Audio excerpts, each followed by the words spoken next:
beautiful Saturday afternoon in Toronto. The Blue Jays sailing along against American League East foes. They've won 9 of their last 10, including a series opening win against Tampa last night.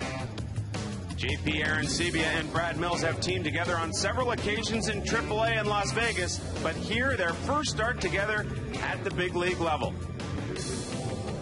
Hello, everyone. Filling in for Buck Martinez, Sam Cosentino alongside Pat Tabler. And as we look at this Blue Jays schedule, you go back to the end of July, a doubleheader in Detroit really decimated the pitching staff, so Brad Mills was called upon to make a spot start on July 28th. And he didn't disappoint. A rough start, a couple of starts in 2009, but a different type of pitcher this time around. I thought he had greater confidence. He had a better mound presence. Throws right over the top, so his fastball has to stay down. He's got to get that ball on a downward plane. And when you throw over the top like that, he's got a great changeup, something we'll watch this afternoon, the adjustments of the Tampa Bay Ray hitters. And we'll see if his catcher, JP Arencibia, making his major league debut, can handle those adjustments in game. This will be his first ever start. Such a highly touted prospect, drafted 21st overall back in 2007. He's got great power potential. The thing that we will watch this afternoon as he works with the young starter at Mills is how does he handle the running game, which I think is going to be huge this afternoon. We all know how the Tampa Bay Rays love to run.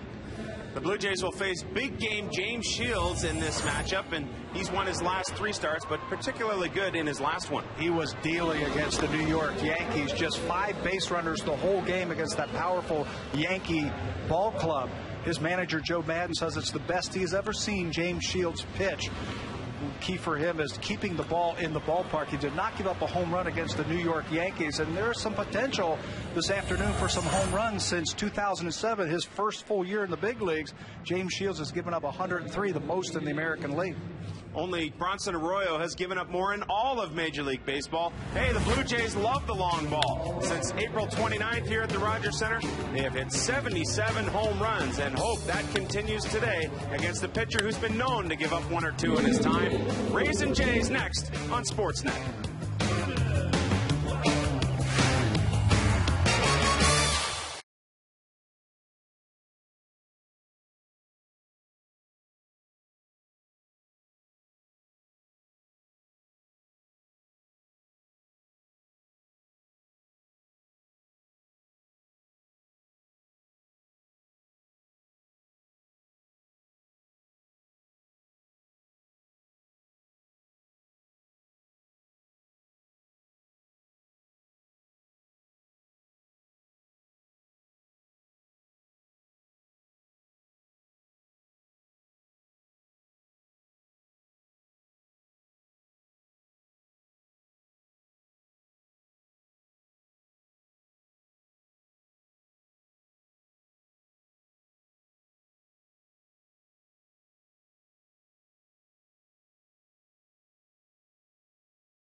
To you by your local independently owned home hardware or home hardware building center.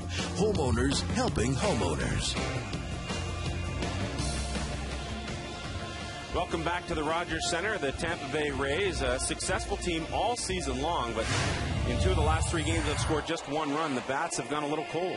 Yeah, 3-game losing streak. No Carl Crawford. Carlos Pena is out, the big power source in the middle of that lineup. They have some bumps and bruises. Joe Madden was saying 2 of our last 3 losses have been by 2-1 scores. We obviously need to do a little bit more offensively. They had a great homestand where they won 8 out of 11 and only hit .220. This team is built on speed, pitching, and defense, and once the hitting starts coming around, they'll be fine. So for Joe Madden, the skipper of this Tampa Bay Rays team, here's the lineup he will throw the Toronto Blue Jays way. B.J. Upton familiar in his leadoff spot. Dan Johnson gets a start and hits second. Longoria, Joyce, and then Ibar, whose career numbers against the Jays, .330 with 5 home runs and 14 driven in. He was at it again last night. Zobrist, Jaso, Bartlett, and Brignac rounded out for Madden. Ibar has really been a thorn in the side of the Blue Jays his whole career. Great numbers against Toronto. That will be the lineup that young Brad Mills faces this afternoon. The left-hander pitching against Tampa. This will be the first look for the Rays at the young left-hander, recalled from AAA Las Vegas to take the place of Jesse Litch, who will have season-ending hip surgery. Mills making his 4th career start, 2nd this season. Gave up 2 hits in 7 innings. That was that 5-0 win over the Baltimore Orioles on July the 28th. He looked outstanding in that game. A totally different pitcher than the one we saw last year against Philadelphia. Yeah, and in that start against Baltimore, he gave up a leadoff hit to Brian Roberts and then not a hit again until the 7th inning. Defensively for the Blue Jays this afternoon, Travis Snyder will get the start in left field. His 14th for Cito Gaston. Escobar, Hill been great up the middle. Encarnacion, Overbay have been great on the corners defensively. And J.P. Arencibia with his first career start behind the plate. A lot of people have been talking about him. They've been talking about his numbers. He's a highly touted rookie. A lot of people are very excited to watch him this afternoon. A lot of people thought we might be seeing Arencibia anyway at this time, with the thought that one of the catchers might have been traded. Well, when John Buck went down in Wednesday's game, Arencibia got the call. And Mills starts it off against Upton with a strike.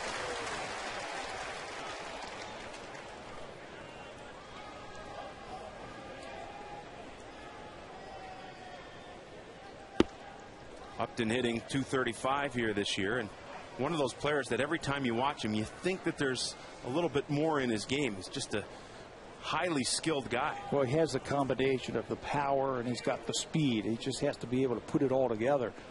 You look at his numbers, .233. He is a much better hitter than .233. He has scored 58 runs, 10 home runs, and 39 driven in. But you just watch this guy play the game of baseball, and he's got a lot of talent.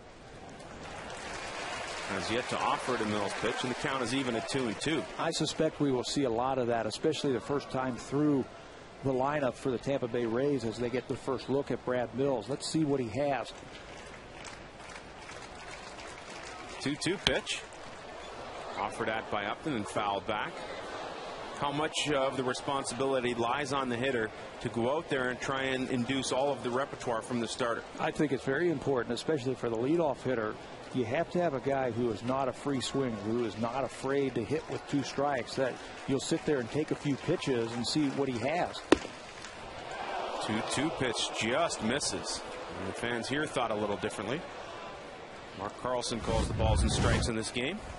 It's a good sign when you can keep the ball down. It's a little bit low underneath the knees from Mills, but it's a good sign that he is keeping the ball down. When he had his problems in his 2 starts last year against Philadelphia, everything was leaking up. He was talking a little bit about that, felt like maybe nerves had something to do about that. Maybe he's overthrowing a little bit. And when pitchers try to overthrow, they can't hit their spots. Mills deals the 3-2 once again. Hit hard down the left field line, but just foul. Jeff Nelson, the third base umpire in this game. What's going through Arencibia's head at this point? Take us back to your major league debut. Well, you can't concentrate. At least I couldn't. You know, you're in the game and you're thinking about everything but the game. 3-2 pitch. Swing and a miss, and Mills gets the strikeout. Take a look at the scouting report for the young left-hander for the Blue Jays, Brad Mills. He's got a deceptive motion, I think. It's right over the top. He hides the ball well, leans back, and he's right over the top. Solid but not overpowering fastball, 88-91, but he's got to keep it down. And he's got a legitimate out pitch. We just saw it, that good changeup right over the top to strike out Upton. Hitting in the 2-hole, Dan Johnson called up last Tuesday. And for a couple of days, the Rays went with just 11 pitchers on their staff. That changed yesterday as Carlos Pena went on the DL. So Johnson now will get to see some time at first base, share those duties with Ben Zobrist. Zobrist started there yesterday. But Johnson, no stranger to the big leagues, has seen some time with Oakland.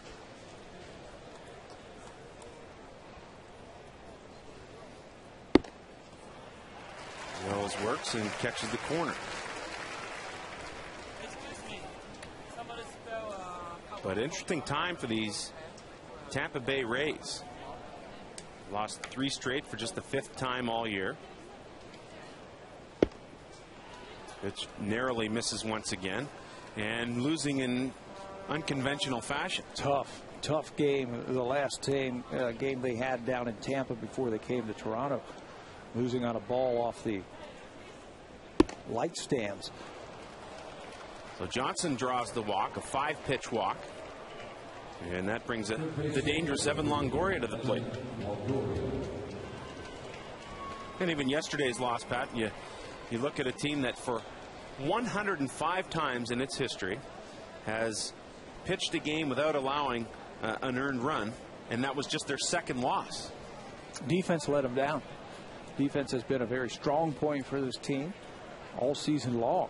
Now 4th in the American League in fielding percentage. 2 unearned runs against Mac Garza yesterday. Longoria, first pitch from Mills, misses.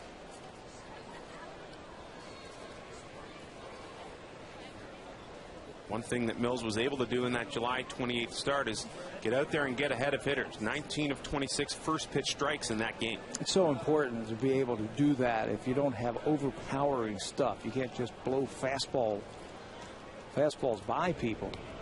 So he's going to have to get ahead and expand the strike zone with his other secondary pitches.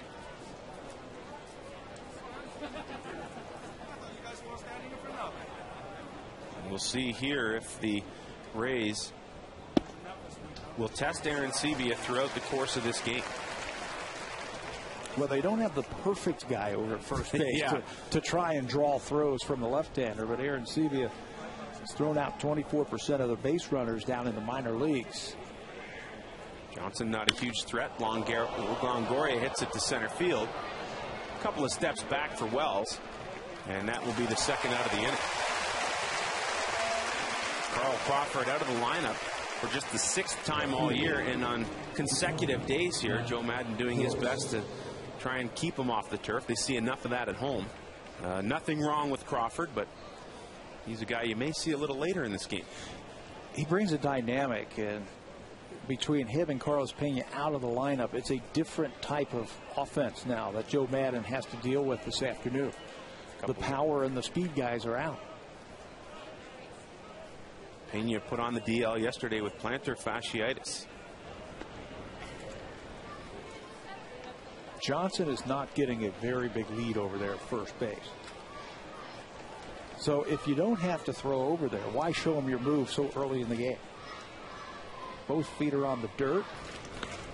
You know B.J. Upton, Zobrist, Bartlett, Brignac, the rest of those players are taking notes on that bench as they watch that move over to first base. So in other words, save the bullets. Yeah. Don't show him everything, especially against a guy who's not really going to run over at first base. Matt Joyce, left-handed hitter, has yet to record a hit against the left-handed pitcher this year. He's 0 for 7 in that situation. And, you know, Pat, Joe Maddon has done something we saw him do against Sean Markham earlier this year. He's loaded this Tampa Rays lineup with a lot of right-handed hitters, or a lot of left-handed hitters, against the left-handed change-up type guy. We saw him do that earlier this season. Johnson leaning but not going anywhere. Pitch in the dirt and blocked well by Arencibia. We've also seen them against right-handed batters instead of hitting, right-handed pitchers instead of hitting left-handed. They go up and hit right-handed simply to try and take that changeup away from them.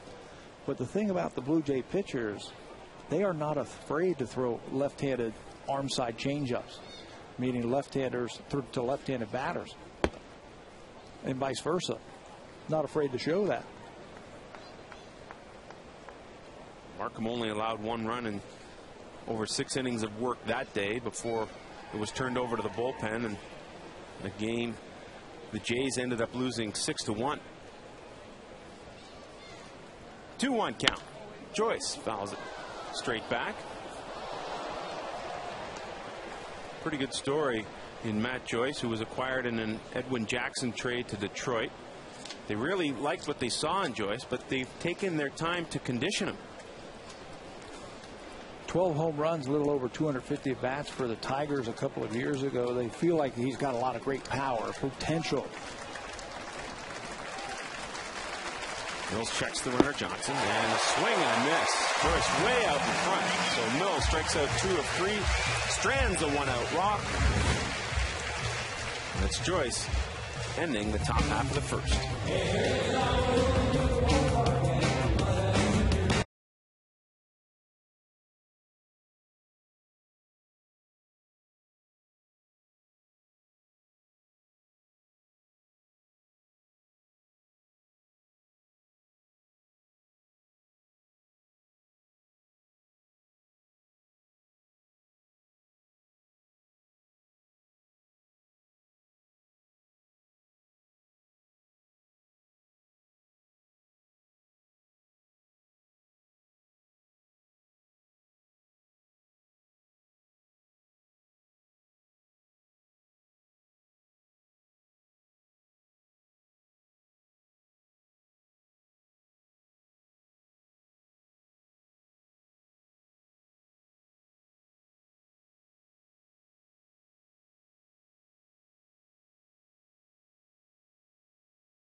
Gives the signs to the catcher how they're going to control runners when they are on base. Goes right to his battery this afternoon.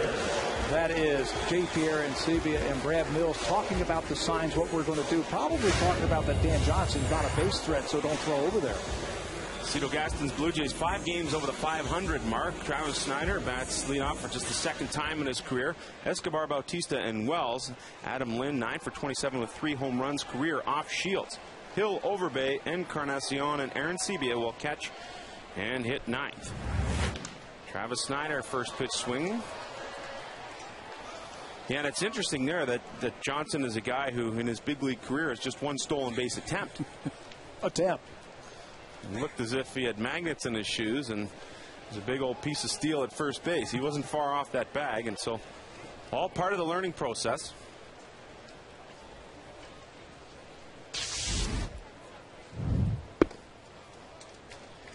Snyder was surprised to show up at the ballpark a couple of days ago in New York and realized that he was the leadoff guy.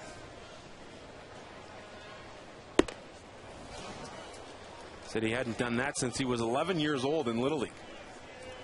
That's all right. You're going to get that extra at bat if they bring it around. James Shields on the mound this afternoon trying for his 4th straight victory. He was dazzling in his last start against the Yankees. 11 strikeouts. That was 1 off of his career high. Pitched into the 8th inning. The thing I love about Shields is his ability to add and subtract to all of his pitches. He's got a very good changeup also, but enough heat to get it by you. 2-2 to Snyder, misses.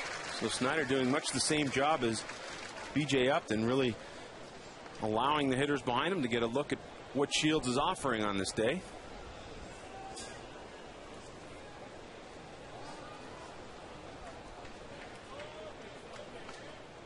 The 3-2 is inside, and Snyder draws the walk.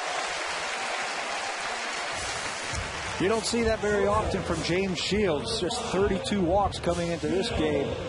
The scouting report for James Shields, he's got great command with that fastball. That's why he doesn't walk a whole lot of players. Change the plane. Use your curveball to change the hitter's plane when he's looking at the ball. And he's got two different changeups. He's got that show-me changeup that he'll throw for a strike for strike one. He's got a put-away changeup that he'll use to strike guys out. One of the best in the game. So we got two very similar pitchers this afternoon throwing the same kind of stuff. Snyder looks to be a little more risk-taking with Shields on the mound. He's got a sizable lead over there at first, as you know. Escobar hitting .247 with his 3 home runs and 28 runs driven in combined numbers, while in the National League with Atlanta and here with Toronto.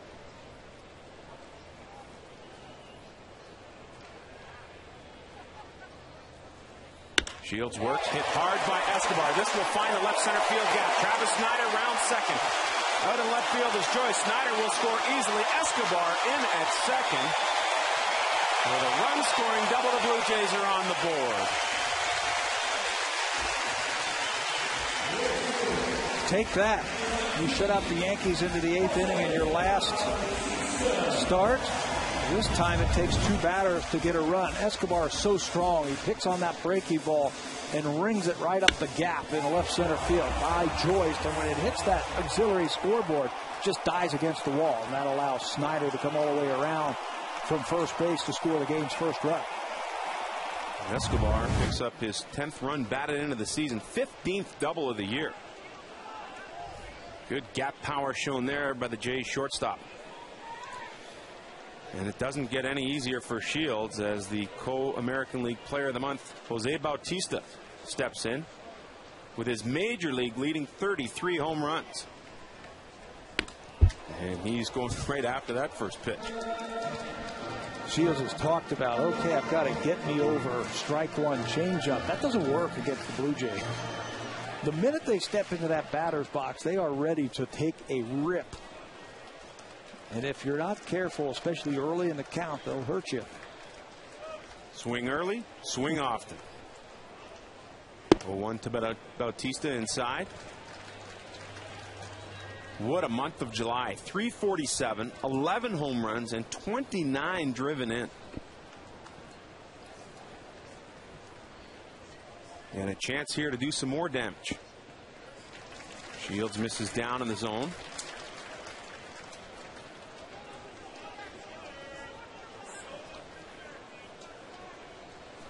Bautista has 1 more year of arbitration eligibility and will surely cash in on what has been a fantastic season to this point.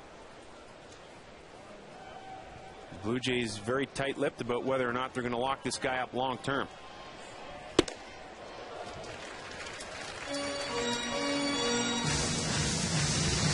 And many out there are saying that, hey, why not get him signed up 2, maybe 3 years? So much versatility in the field. Great arm out in right field. And the power really starting to come to the fore. 3-1 pitch, and you knew he was going to be doing that. Well, he's a leader, too. You know, and I think that's important. He has really taken the leadership role of this team. And a lot of people follow what he does. Hard worker. And a great production since the All-Star break. Leading the major leagues in home runs with 9. Got around on that one quite early. And if nothing else here, despite the 1-0 lead, the Blue Jays really getting the Shields and getting that pitch count up early on. Escobar remains at second. 3-2 pitch to Bautista, misses down. And it's the second walk of the inning issued by Shields. He hasn't walked that many in a game since July the 16th. That was at New York versus the Yankees when he had 3 base on balls. He is always around the plate. He's got command of 3 pitches. But so far, he has not been able to find that release point, and the Blue Jays have been very patient with him. Jim Hickey somewhat animated. The Rays pitching coach wants to go out and settle Shields down, and you could tell after that last walk he seemed to be frustrated. Maybe with some of the calls, and maybe feeling a little like he's getting squeezed. Well, I think for all good change-up pitchers, they have to pitch off their fastball. And so far, the first 3 batters of this game, it looks like Shields has been nibbling a little bit. Use your fastball early to set up that great changeup that he has. I think he needs to pitch off that a little bit more. Jays cleanup hitter Vernon Wells. Normally a guy who goes after the first pitch and allows that Shields fastball to get by him for a strike.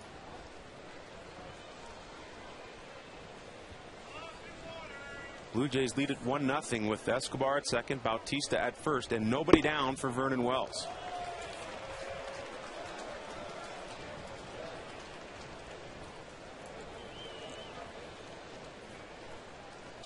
The Rays have pitched Wells extremely well.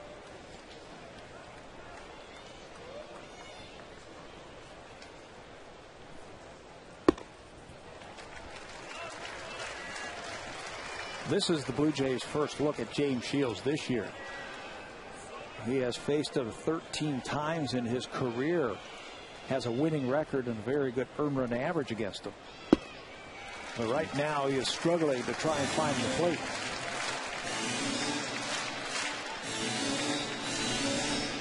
Shields will walk back behind the mound, take a deep breath, and climb back up there with a 3-1 count against Vernon Wells.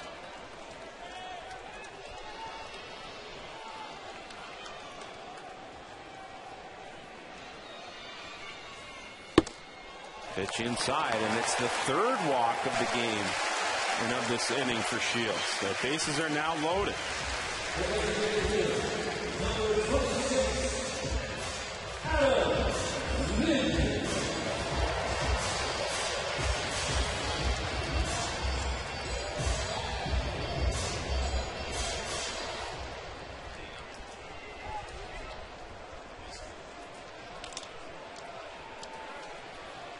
So the bases are loaded for Adam Lind.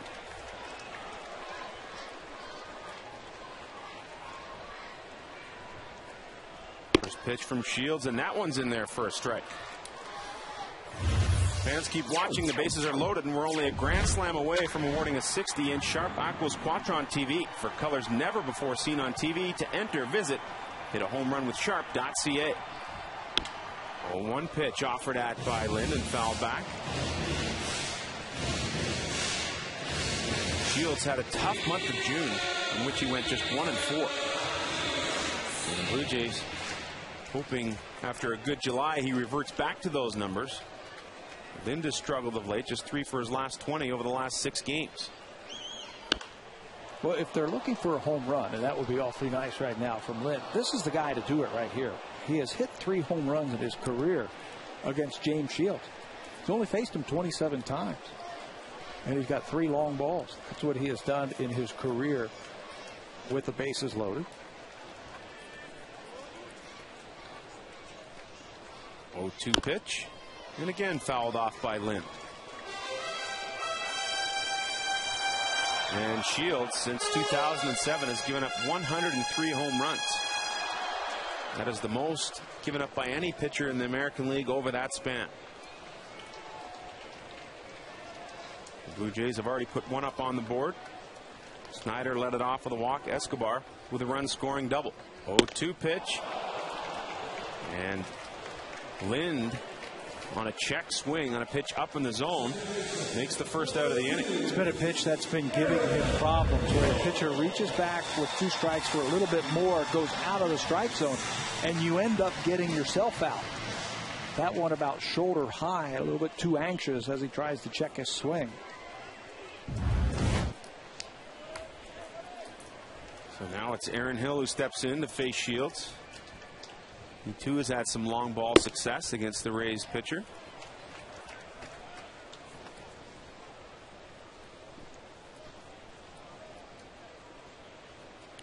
16 home runs for Hill this year. And has been much better since the All-Star break. All the way to the right side and into the seats. And much the same as Shields did to Lind, he has Hill in an 0-2 hole. Wouldn't be surprised to see him go out of the strike zone and see if Aaron gets a little antsy and a little excited at the plate. We've seen him go with a high fastball. We've seen breaking balls in the dirt. Hill calls time. It's granted.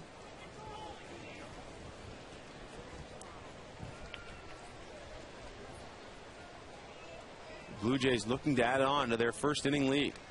Pitch in the dirt, and a good job by Jaso to keep it in front.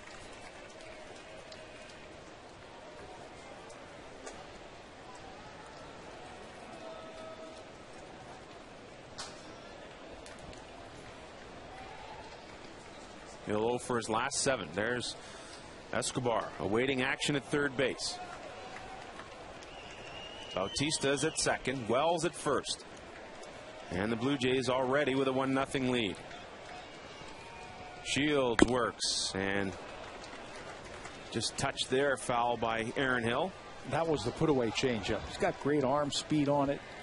He can throw it at any time, any pitch. That was a good one right there with 2 strikes, and Hill just fouls it off to keep the at-bat alive. You'll get a lot of innings out of James Shields.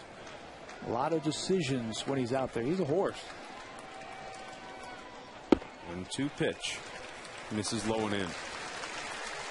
We mentioned the home runs that he's given up since 2007. Only Felix Hernandez has more innings pitched since 2007 than James Shields. So he's going to go out there and he's going to give you a lot of innings pretty much every time he takes the mound. 31st pitch of the first inning for Shields. And he narrowly misses in. And now the count has gone full. Well, he'll get a lot of that. Plenty of innings out of this Ray staff. They have gone to a 6th starter just once, and that was Jeremy Hellickson last Monday, who came up and threw 7 shutout innings, allowing just 3 hits. But here, Shields in a mound of trouble. Bases loaded, 3-2 to Hill. And called strike 3. Shields went away, and Hill did not offer. 2 down. Just a beautiful pitch on the outside corner. Hill thinks it's low, but that one has got the plate. Aaron thinks it's down, but the man who cares, Mark Carlson, home plate umpire, sets a good pitch. 2 outs now. Back-to-back bases loaded strikeouts for Shields. And Overbay, who's excelled in this situation, steps up with a .250 average, 12 home runs, and 42 driven in.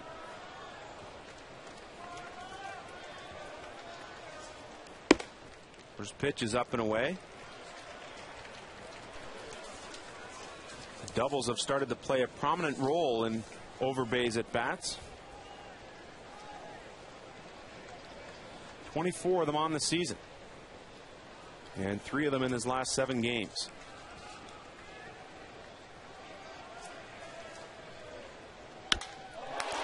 Put in the air, center fielder B.J. Upton a few steps to his right. Now he uses the hand to help shield the sun as well. And that's it. So Shields does well to limit the damage. He leaves the bases loaded. The Blue Jays only able to score 1. And that's how they lead.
beginning at 1:07 Eastern Time. For tickets, 416-341-1234. BlueJays.com or most Rogers Plus locations.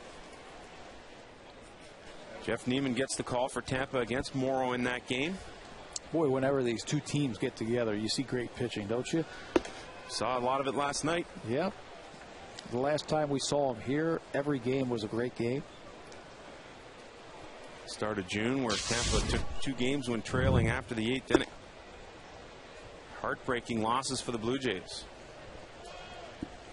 And the Rays have played the Jays tough, going back to 2008. 9 straight series wins for Tampa over Toronto. A win here can change that.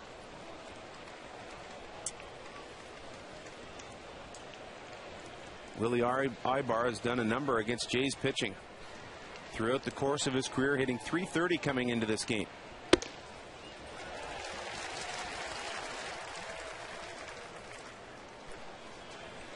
You know, the Tampa Bay Rays are a very interesting team. They have been really struggling. So in between the innings, that's what they did with their bats. They threw them all down on the ground and said, you know what, it's not working pulling them out of the bat rack. Let's just pick them up off the floor, find it that way. Joe Maddon, though, has to kind of step around those and don't bend them, don't step on them. Very interesting, very cutting edge. Do a little bit of everything, don't they? Well, it worked for Ibar. He draws the leadoff walk here in the second. You know, they've had a couple of freak things happen to them here the last few days, with the ball going off the catwalk, and, you know, a little tussle, a friendly tussle between pitching coach Jim Hickey and Grant Balfour. Put Balfour on the DL. Mm-hmm. So the wild, the weird, and the wacky happening to Tampa of late. Stick around long enough, you see some crazy things, but you might get guys going down there and shaking up the bats or something like that. I've never seen them take them out and throw them on the ground. That's a new one.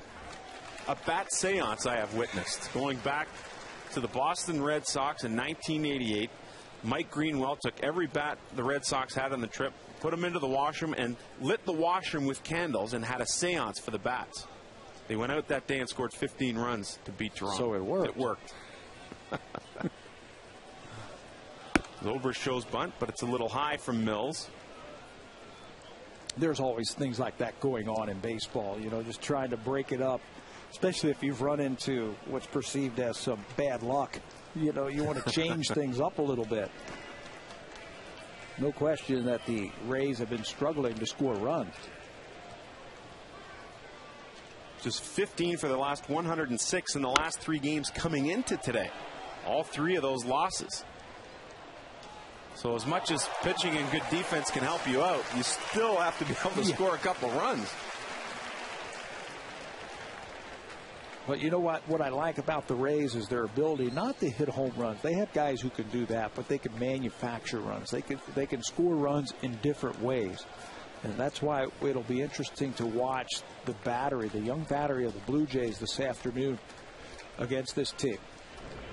They come into this game, the Rays do, with 137 stolen bases, which by far is #1 in the American League. But there's more to them than that. They'll hit and run. They'll double steal. They'll squeeze a lot. I think they squeeze more than any team that I've seen in the American League. They'll do all kind of things to get that offense rolling. Very much a National League approach to the way Joe Maddon manages this American League East team. Well, he came from the Angels, and I guess, you know, if there's a team that's like the Rays, it would be the Angels. That's where he cut his teeth. That's where he grew up as a baseball guy. Plays just like the Angels. First to third. Full count to Zobrist, hit on the ground. Shortstop Escobar wants to take it himself, and does so indeed to complete the double play.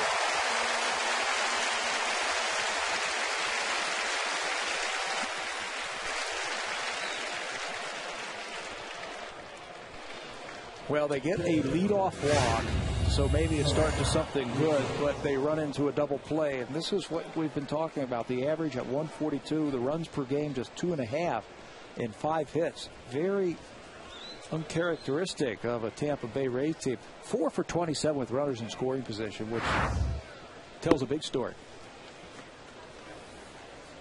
Having trouble in the clutch, having trouble manufacturing, and really just having trouble putting a successive good at bats together. John Jaso hitting .310 over his last 11 games for the Rays. And with 2 outs, he sees a couple of balls from Brad Mills. See, this is the problem he had a couple of years ago. He comes right over the top, and everything seems to leak up. He's got to get that downward plane with his fastball. Well, how do you do that? You stay on top just a little bit more and use your legs and really push towards home plate. He did that in his last start against Baltimore. There's a good one there. What Bruce Walton likes to tell his pitchers, stay back, pound down in the zone, and that's exactly what you're referring to here. So a second pitching coach is the eye in the sky here, Pat Tabler, ladies and gentlemen. Stay back, stay over that rubber as long as you can. Good pitch that paints the outside corner from Mills. This is where they're not afraid to throw change-ups to left-handers. We saw him get Joyce to end the first inning with a good change-up, left on left. 2-2 pitch. Chopped into the ground. Overbay waits for that extra hop. Now flips to Mills covering. And the inning is over. So Mills walks the leadoff guy, gets a double play, and then helps himself. 1-0 Toronto.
Including a chance to walk away with a 60-inch Quadtron TV if Toronto hits a grand slam.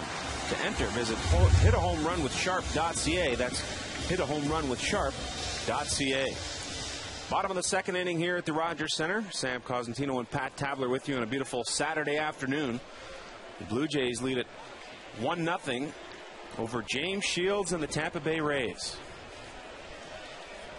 Edwin Encarnacion leads it off for the Jays. A missed opportunity in the bottom half of the first. The bases loaded with nobody out, and Shields came back to strike out Lind and Hill before Overbay flew out to center to end the inning. And immediately Shields falls behind Encarnacion 2-0. Well, he knows that his changeup has got to be important this afternoon because Blue Jay hitters have not met a fastball they don't like. Encarnacion into the right center field gap. Upton tries to chase it down. He won't get it. He'll bound off the warning track and out of play. So Encarnacion really showing that gap-to-gap double power. Leads it off here in the bottom of the second with another one. And that's a fastball that he loves. Right out over the plate, and he rips it for a leadoff double here at the second inning. And now the at-bat that everybody's been waiting for. First major league at-bat for J.P. Arencibia. The 21st overall pick in the 2007 draft out of the University of Tennessee.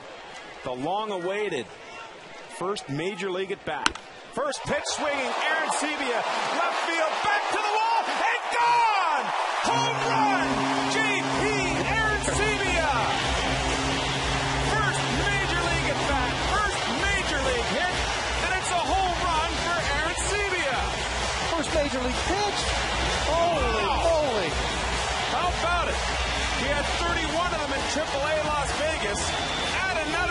total. The first Blue Jay to do that as mother Irene Arencibia on her feet. And why wouldn't you be? Junior Felix, May 4th, 1989 against California. The last Blue Jay to do that in his first big league at bat. And Toronto leads it 3-0. Holy cow. And no silent treatment for Arencibia. Boy, if that doesn't fit into the Blue Jays' plans, first pitch home run. You know what I was thinking? That, okay, there's a runner on second base, nobody out. Is he going to try and hit the ball to the right side to advance the runner? It's early, you got the lead. Let's turn on this inside fastball and get our first big league hit off of our first big league pitch. And it's a 2-run home run. Wow.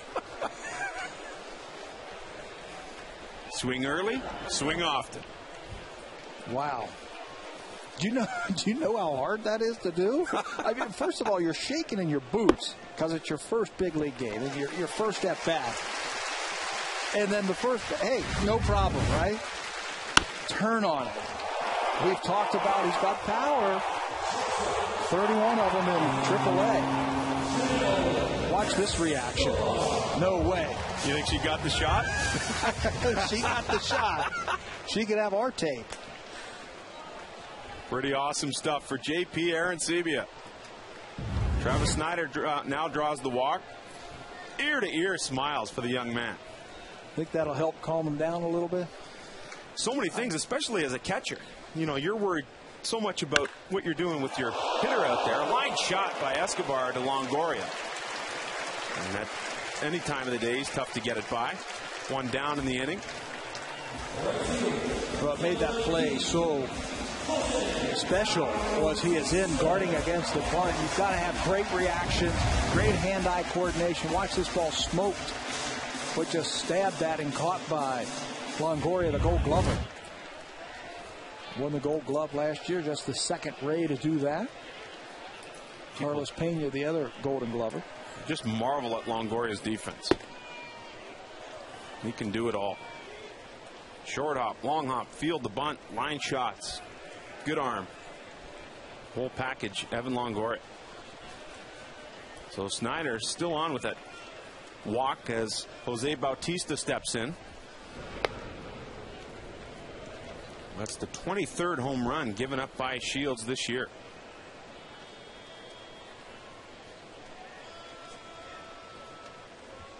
Snyder 1 foot on the turf. Shields deals, hit on the ground to short, and bobbled there by Bartlett. Oh, man. Defense continuing to haunt the Rays. Very uncharacteristic of this fundamentally sound Tampa Bay team. First multi-error game since June the 19th. Cost them a couple of runs in last night's ball game. And now a sure-handed and a very good shortstop in Jason Bartlett. 9 errors coming into here. Just tried to rush it a little bit. Had a little bit more time than he thought. Takes his eye off of that one. That'll go as an E6, and the inning continues.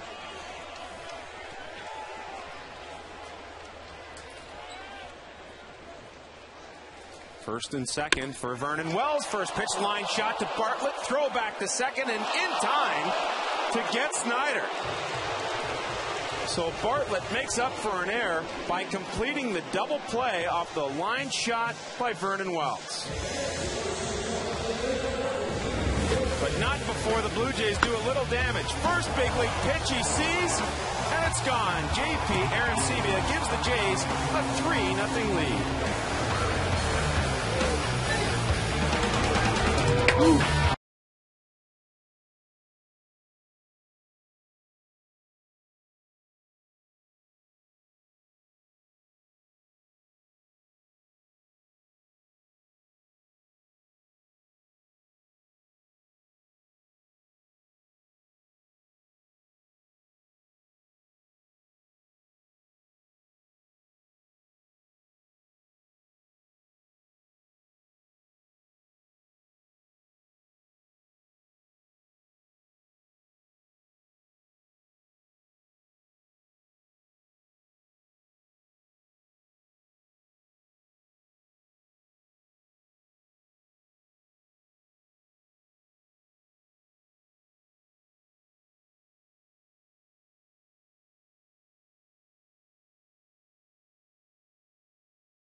win one of 3 Blue Jays weekends in Toronto for you and 3 friends to sit in the TD Comfort Zone this season.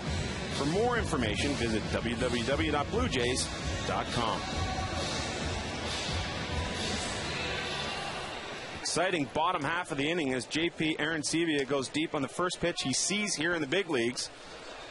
And now will turn his attention to his defensive responsibilities as Brad Mills works to Jason Bartlett.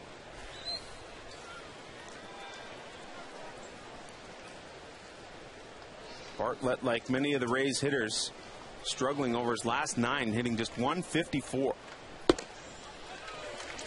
Bartlett had a huge year for Tampa Bay last year. Moved into that leadoff spot, hit .320 with 500 at bats, 14 home runs, 66 RBIs, but they've moved him down in the lineup to try and take advantage of some run producing situations. He's another one that hasn't been able to get on track offensively. Fouls this pitch off, and somewhat the same as Aaron Hill with the Blue Jays. Missed some time, 14 games with a right hamstring strain. You have to wonder, when you look at Hill and you look at Bartlett, 2 guys who've been known to produce well offensively, how much the hamstring injury has had an impact. I think it has some, but you know, he's over 300 at bats. Jason Bartlett hitting .236. So as good as he was last year, you know, he's down. He's probably a .280, .290 type of hitter. Pitch inside and foul just out of play. Arencibia will give it a look, but well into the seats.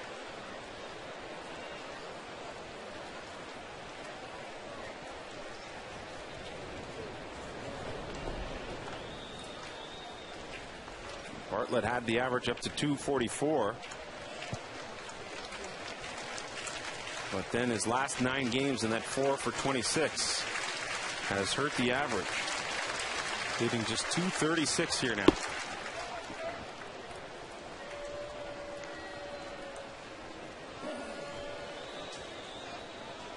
A stalwart at short. Shields and the Rays trail 3-0.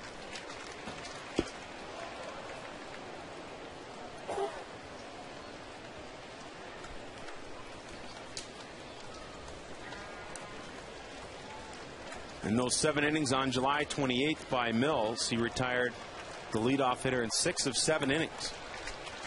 Here threatening to allow the leadoff hitter aboard here for consecutive innings.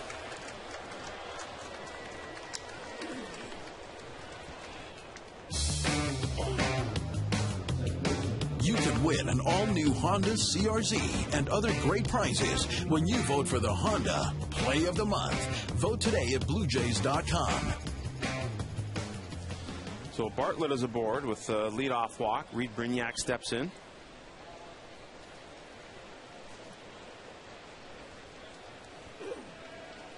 Brignac rumored to have been coveted by the Blue Jays in the offseason. That never materialized, and the Rays have to be pretty happy with what Brignac's brought to the table. He can play multiple positions. They have rotated some second basemen this year, he being one of them. High prospect, can handle the bat. Joe Mann might want to try and do something here to get his offense going.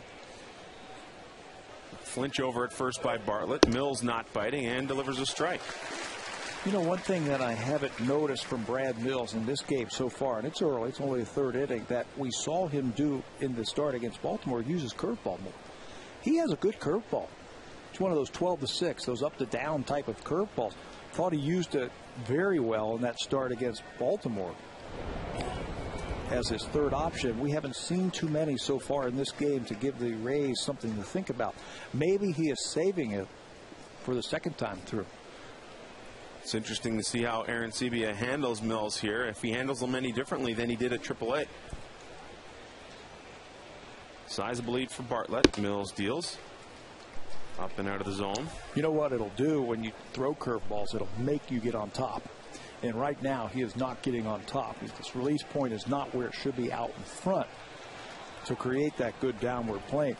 Throwing a couple curveballs will force you to stay on top of it. And again, misses high in the zone. And now Arencibia will come out and have a chat with Mills. These two very familiar with each other. Mills has spent almost the entire year at AAA, save for that July 28th start. And Cito Gaston said when he was called up yesterday that he'll have every opportunity to remain in this rotation with Jesse Litch now gone for the season.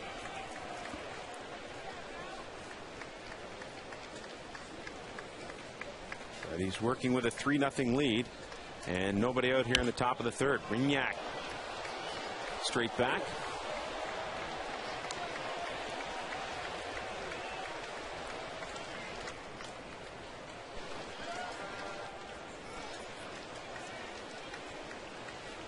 Brignac doesn't strike out a lot. Wouldn't be a bad idea to try and start the runner. Maybe open up a hole, stay out of the double play.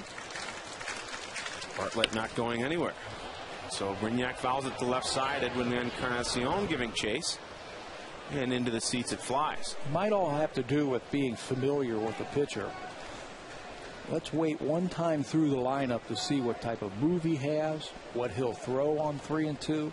You don't want to run into an out, obviously, being down 3-0, but you've got to do something to try and manufacture something, get people moving around on the defense. Another 3-2 pitch on the way. Broken bat, right field. Bautista in. And one down in the inning now as Bartlett retreats back to first.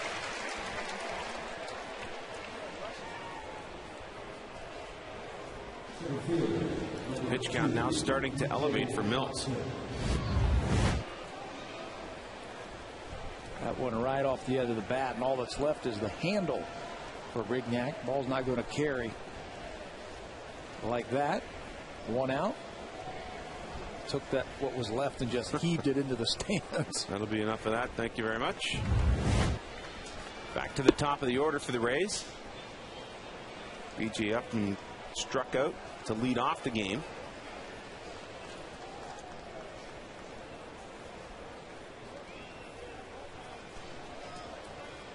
Bartlett remains on at first. Mills throws over. Bartlett back in easily.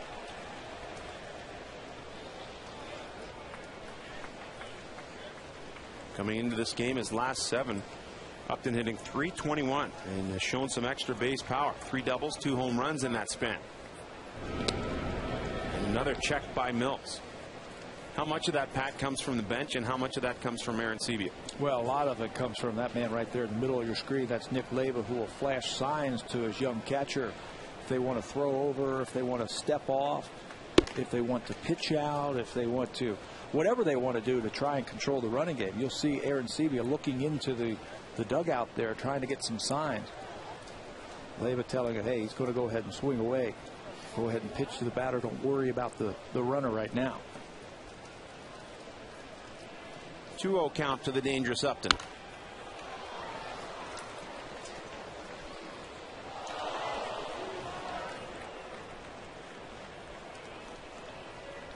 One of the building blocks for the Rays, going back to the lean years. Carl Crawford, Jeff Neiman, B.J. Upton, Evan Longoria, and now a very solid core foundation for this franchise. Bartlett not going anywhere, and once again Mills misses the zone. That's now 58 pitches.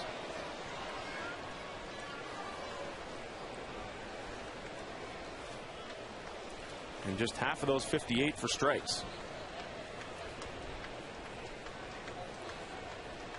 Bartlett again not moving. Upton stroked hard into left center field. This one will make its way to the wall. Running hard is Bartlett. He will score easily, and Upton has himself an RBI double. You mentioned the extra base power and the speed of Upton. When he is going well, and right now he is doing that, hitting a lot of extra base hits, ball really just jumps off his bat. 3-1, focuses down, and that's what he gets. A fastball down in the zone, and this ball is rocketed in the left center field for extra bases. Bartlett with that good speed realizes that one's down. He's going to score easily. Breaks the ice for Tampa. They score their first run, and Upton picks up their first base hit.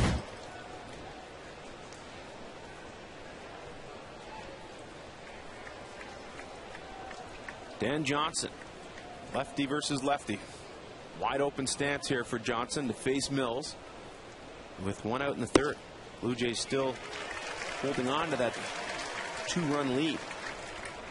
All thanks to J.P. Arencibia, who homered on his first big league pitch. Johnson tearing up AAA before his recall on Tuesday. Now the pick play, Escobar. Good cat and mouse game over there. Upton's got that great speed, 31 steals in the season.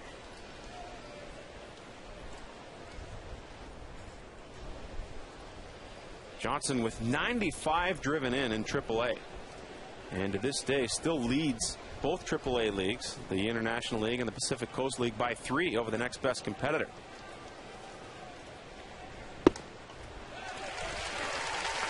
Good pitch by Mills, paints the outside corner. Joe Madden hoping the tactic of throwing lefties up against this lefty starter Mills will pay dividends.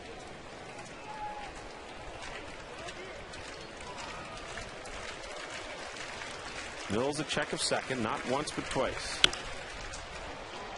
Slapped to the left side, foul by Johnson. Watching B.J. Upton out at second base and gauging Mills and really making the young pitcher pay a lot of attention to him while he's out there at second base. If you're going to steal, you better be sure you're going to make it 100%. Not with the bats that they have coming up. Do you want to get thrown out? 0-2 pitch, Upton on the way. Arencibia will not get the throw as he couldn't get a handle on it, and Upton has it stolen. That's what I mean. He is out there and he was gauging him. He was watching him. He was trying to pick up a pattern from Brad Mills if he's a one-looker. What he does, and he took a little bit more of a lead that time and picked a good pitch to run on a breaking ball that really Arencibia doesn't have a chance because he can't get it out of his glove. 1-2 pitch to Johnson and stroke right back up the middle. That stolen base will pay dividends as Upton touches for the second Rays run.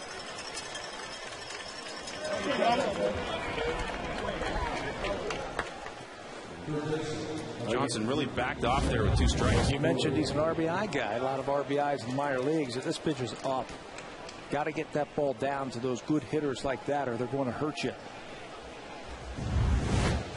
Hold that ball down as Bruce Walton now is going to go out and talk to his pitcher.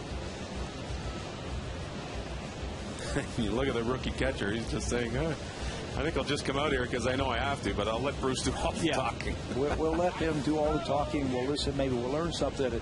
Right now, Bruce Walton might have seen something in him that he just hasn't been able to get that ball where he did on his last game, which was down. A lot of pitchers that were down at the knees and down at the lower part of the strike zone.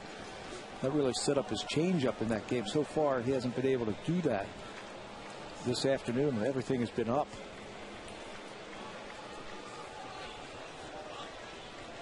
Johnson at first for Evan Longoria.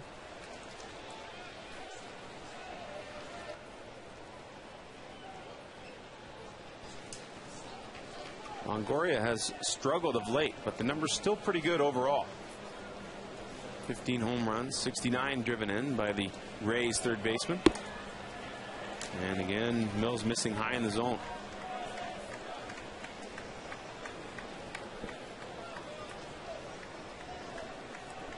Still a very dangerous hitter in Longoria. He hasn't been swinging the bat like he can over his last 15, just 173. But if you make a mistake, he's got those quick wrists, and he can hurt you with the long ball.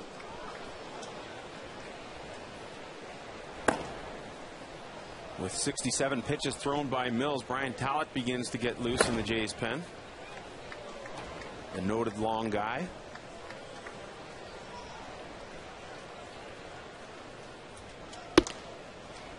Up and away to Longoria. We saw Mills last year in 2 starts against Philadelphia. Gave up 14 hits over 7 2/3. Gave up 4 home runs in those 2 starts. But looked like a completely different guy on July 28th. Hit on the ground. Escobar will take it himself once again and complete the double play. So Mills gives up a couple of runs, but goes back to the dugout, still clinging to a 1-0 lead, thanks to Yunel Escobar. and his second double play of the game.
Jays on Rogers Sportsnet. Brought to you by your local independently owned home hardware or home hardware building center. Homeowners helping homeowners. Just a picture-perfect day here in Toronto and at the Rogers Center, where the Blue Jays are hoping to win the second game of this three-game set and win a series against Tampa Bay for the first time in almost 2 years. But a lot of work still to be done. JP Arencibia has gone deep. His first big league pitch that he's ever seen left the park. A two-run shot, and that right now is the difference in this game. His two-run shot gave the Jays a 3-0 lead. Tampa responded with two in the top of the third. And Adam Lind says, let's get that two-run lead back. And he does so. What a shot to right field. Another first pitch homer for the Blue Jays. Give them 40 on the year. Talked about that earlier. You can't throw a get-me-over first pitch to any of these hitters because they're waiting for it. Adam Lind was out early yesterday hitting. I asked him, what have you been doing? He says, I don't know. I'm going to try this, that. I said, well, just visualize. Visualize that sweet swing. Well, he visualizes that ball out of the ballpark for a home run. No doubt about it to right field. Aaron Hill going after the first pitch. Going into yesterday's game, the Blue Jays had hit home runs in 13 straight here at the Rogers Center. That streak came to an end, but a new one has been started today. JP Arencibia and Adam Lind have homered to give the Jays a 4-2 lead.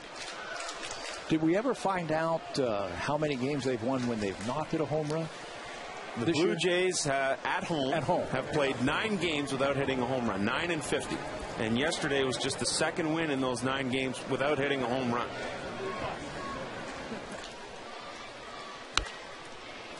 But a new streak has been started here today. Aaron Hill struck out in his first at bat. He got caught looking on a good low and away pitch from Shields. That with the bases loaded. So Hill looking to make amends here. But he's in an 0-2 hole. Shields works. Inside he goes to Hill. Well, they continue to hit home runs at a pace better than anybody. And here at home, look at that, 13 more than the next closest team. There's a Chicago White Sox when it comes to home runs at home. We touched on it a little bit in the last homestand and talked about some different theories with the buildings being up here, the ball carrying better in the day, good batter's eye out there in center field. But home runs are flying out of this Rogers Center this year at a record pace. Yeah, we've talked about everything except these guys are good hitters. You know, that might have something to do with it. Cito Gaston said it at the beginning of the year. We've got guys who can hit home runs. And they know how to do that. The wind plays part of that also. The ball's really been carrying, but you got to give the hitters some credit. 2-2. You might have to give Aaron Hill a little credit. Back-to-back home runs. 17th of the year. And yes, the home run is back for the Jays. That's now 9 times this year that the Blue Jays have gone back-to-back. Home runs. The last time was Escobar and Bautista back on August the 1st versus Cleveland. Now it's Lynn and Hill. Go down and get it. Aaron digs that one out and gets it right into the bullpen, right over the wall by a couple of feet. And a great at bat put together by Hill. He fell behind 0-2, worked the count 2-2, and then he let it fly, and the Blue Jays now lead it 5-2.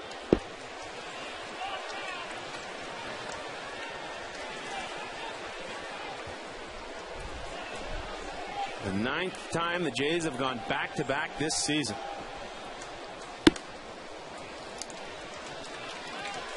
We talked in the opening that there was some potential for some home runs this afternoon with the Blue Jays' ability to go deep and James Shields giving up the home run this year. Overbay with a big home run swing. Not the same result. JP Arencibia, the first of his big league career. And why not have a little chat with hitting coach Dwayne Murphy?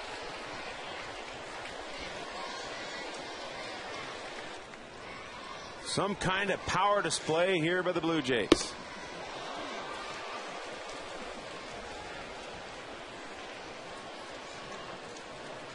You don't see too many two-strike approaches where you're just trying to put the ball in play. I've got 3 chances every at bat, and I'm going to take a chance to swing hard. Shields 2-2 to Overbay. Hit in the air to center field. Shallow for Upton, who originally started back with that great closing speed, records the first out of the inning.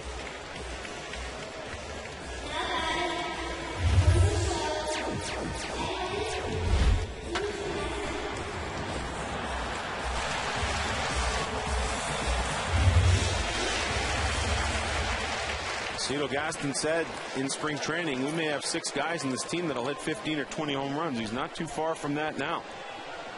Bautista 33, Wells 22, Lynn 15, Hill 17. Overbay with 12, Encarnacion with 11, and don't forget about John Buck with his 14 home runs on the disabled list. Encarnacion extended his hit streak to 5 games with a double in the second inning.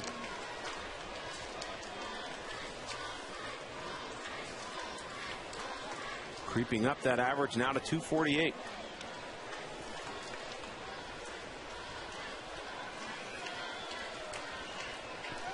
Shields having trouble connecting with John Jaso, the catcher.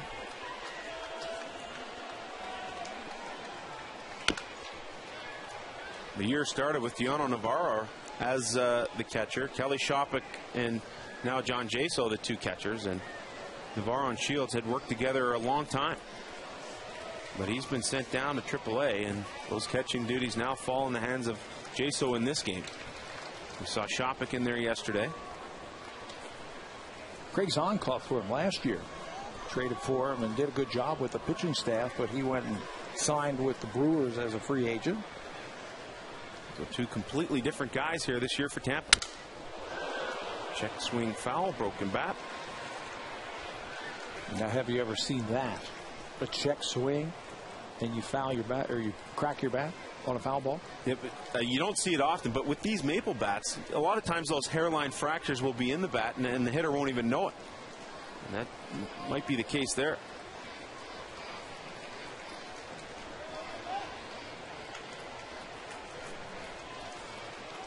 One and 2 to Encarnacion in the dirt.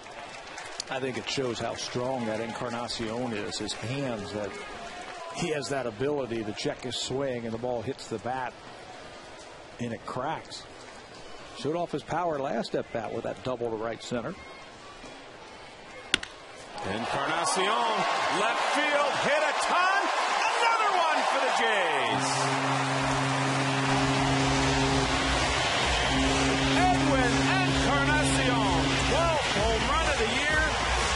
The Blue Jays have 3 this inning, 4 on the afternoon, and now lead it 6-2. Now that's strong. Looked like he goes back to the breaking ball. He stays back and almost hits it one-handed. But he keeps the bat on the hitting plane. Stays on there long enough. That's extension through the ball. And with that great strength, hits it into the stands over the bullpen at left field for the 3rd home run this afternoon in this inning. 4th overall this afternoon. Wow.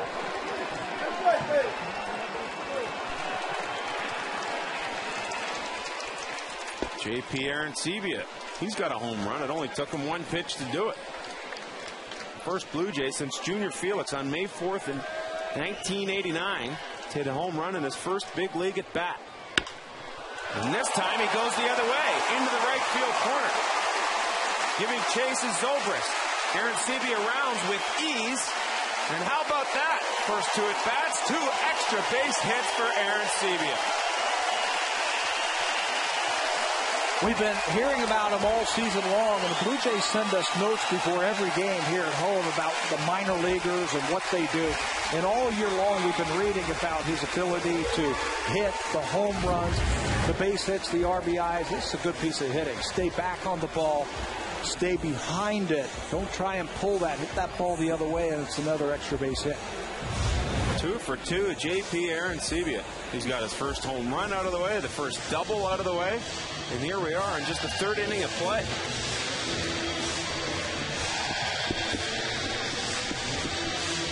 So much was made about Arencibia. You go back to last year where power wasn't an issue, but the average was down. And we find out at the end of the year he had some kidney issues, had some eye trouble. Well, all those things have been figured out. Surgeries on both his eyes and his kidney last winter. Says he sees the ball a little bit better now. Last year he hit 21 home runs and drove in 76 runs. It's not like he didn't produce. The eyes are seeing it pretty good here today. Travis Snyder has 2 walks in the game. He scored a run. Blue Jays up 6-2. Arencibia with the lead at second. Snyder lifts it to center field. B.J. Upton waves off Joyce and takes it. There are now 2 down. Thanks to Toronto's 4th home run of the game, someone is taking home a 52-inch Sharp Aquos Quadron TV plus Blu-ray player. Quadron for colors never before seen on TV. To see if you've won, visit hitahomerunwithsharp.ca. Thanks to Edwin Encarnacion, the Blue Jays' 4th home run of the afternoon.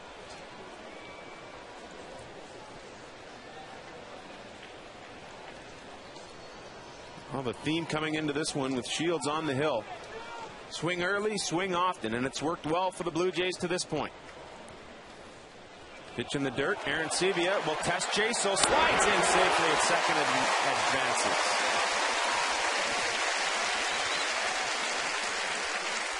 Probably go as a wild pitch on Shields. That will be his 9th.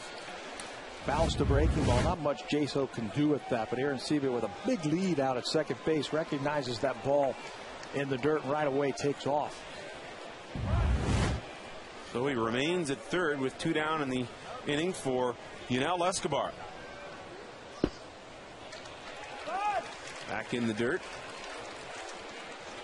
It's interesting that the troubles that James Shields has had, and he has struggled through the first 3 innings here, 72 pitches, but Joe Maddon needs him to get some length in this game. Their bullpen has really been worn out the last couple of games. So he needs his starter to throw at least 5 or 6 innings this afternoon to help out that bullpen. Nobody warming up. And they got a pretty good break last night when Garza went the distance. But you really need that one more day to get everyone back. 3-0 pitch to Escobar, taking all the way. Dale Thayer, a right-hander, was called up yesterday to help relieve some of the pressure on that well-worked Tampa pen. 3-1, Escobar swinging hard, right field. Ben Zobrist makes the catch and the inning is over, but not before the Blue Jays hit 3 home runs in the inning. A couple of solo shots, and it all started with Adam Lynn. Number 15, Aaron Hill. Number 17, and Edwin Encarnacion. Number 12, the Jays lead it 6-2.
Take on the Tigers at 107. Get down early and visit the Gate 11 Interactive Zone. Player autographs, inflatables, face painting, and a whole lot more. After the game, kids 14 and under can run the bases. For tickets to At My Best Junior Jays Saturdays or any other Blue Jays game this year, call 416-341-1234.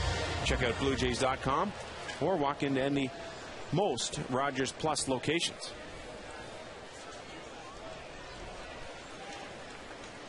Top of the 4th inning. The Blue Jays up 6-2. Sam Cosentino and Pat Tabler along with you on this Saturday afternoon. Matt Joyce, first pitch swinging. Travis Snyder over to have a look, and about 6 rows up into the seats. Now a real good chance, I think, for Mills to be aggressive. You've got a 4-run lead. Be aggressive. First pitch strikes. Something he did a lot of in that start against the Baltimore Orioles the last time he pitched. You can do that now. Go right after these hitters. Get that momentum. Keep it on your side. Get it back into that third base dugout.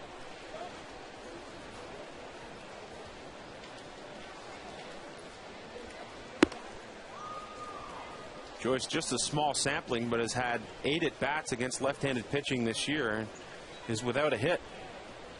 So Joe Madden figuring that the lefty changeup pitcher might change his fortunes here today. Another broken bat.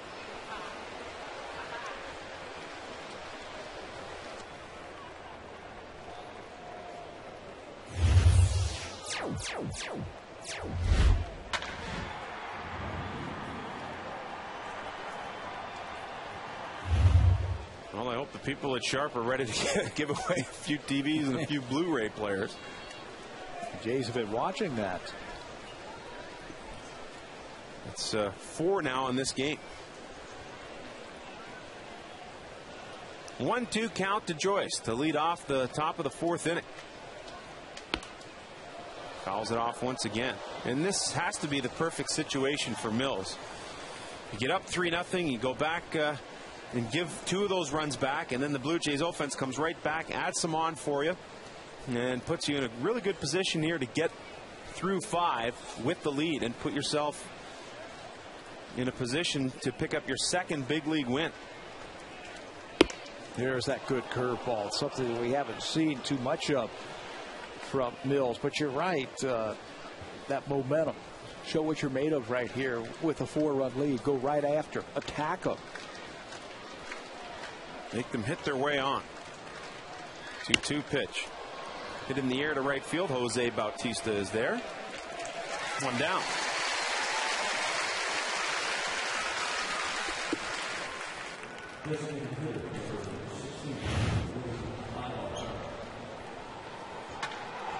Back to Willie Ibar, who has drawn 1 of 3 walks in this game. Mills has only given up 2 hits, but he's walked 3 and has had at least 1 base runner on in each of the first 3 innings. Hit on the ground in the first pitch, and Encarnacion across the diamond, 2 down. He's going to need a quick inning somewhere to get through 5 innings. His pitch count now up in the upper 70s as we play into the 4th inning. A quick inning here, a quick inning there, get him to the 5 innings and certainly make his job a lot easier. And you know, Bruce Walton came out and delivered a pretty stern message last inning. Cito Gaston definitely loves to give his starters the opportunity to get the win, but the pitcher has to hold up his end of the bargain. But Cito's been pretty consistent about his young starters, right around that 100, 110 pitch count. See, he yanks them and goes to the bullpen. So he's been pretty consistent about that all season long. Starts Zobrist off with a strike. He has given a little leeway to Romero, who's had a couple of 110, 115 pitch outings, and Cecil last night threw 112 pitches. But other than that, the rest have been really held back and average well below 100 pitches per start. I think that will help them out as we head into the latter parts of August and especially September. Young pitchers, you hold them back and you keep their innings down here and there, that they'll have plenty in the tank to finish off the season. The Blue Jays have toyed around with the idea of adding a 6th starter to the rotation in September should the innings elevate. 1-2 from Mills, just inside to Zobrist. This is where Brett Cecil was really tough last night, that he was able to backdoor his cutters, sliders on the back door to the right-handers. Not a bad time right here to drop one of those curveballs. Maybe Zobrist will give up on it. 2-2. One hopper. Encarnacion picks it, flicks his hand, and in the dirt. But Overbay's there to pick it. Good quick inning for Mills. Exactly the type of inning Bruce Walton and Cito Gaston were looking for. Jays up by 4.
On a 40-inch Quadtron TV from Sharp Actuals, plus a Blu-ray player.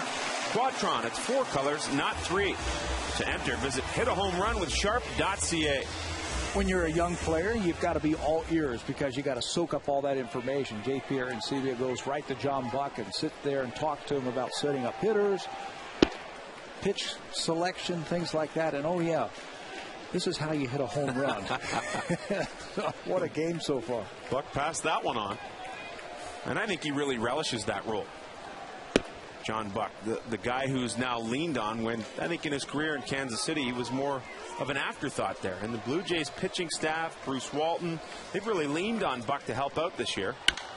Jose Bautista, left field, line shot, out of here. Oh man, how about this? 34th home run of the year. He leads all the major leagues, and the Blue Jays are at it again. You know what's impressive about Jose Bautista is how fast his bat is, how quick he is through the zone. And if you make a mistake, the ball just jumps off of his bat. Shields tries to go outside, but he misses. And he misses right into the swing plane of Jose Bautista quickly. The head of that bat comes through, and he knows it. Puts his head down, and he knows he's got a long one. Jose Bautista give the Jays 5 home runs on the afternoon. Holy.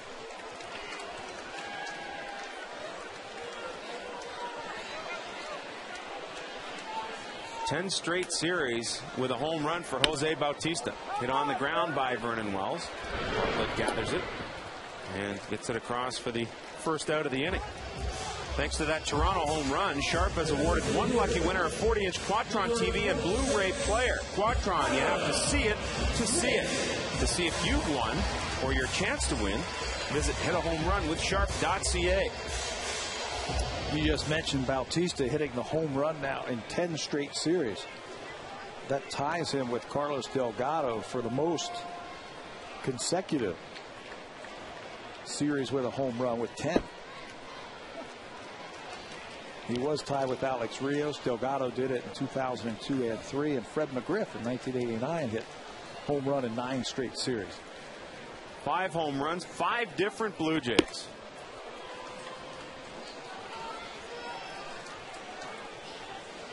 James Shields came into this game, and since 2007 and given up 103 home runs. That led all American League pitchers. Well, you can add 5 to that total, including a major league first for JP Arencibia.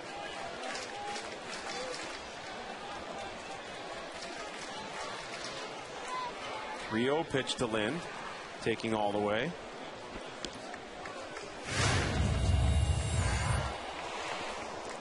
There it is, Carlos Delgado back in 2001. And Bautista gets this series out of the way. It was still a game to play. That will put Shields atop the home run given up list in the American League for this year alone. Came into this game with 22, which was second American League. Brian Bannister, Ryan Rowland-Smith, and Kevin Millwood had given up 23. High to center field by Lind, and Upton is there. He's been busy out there in center.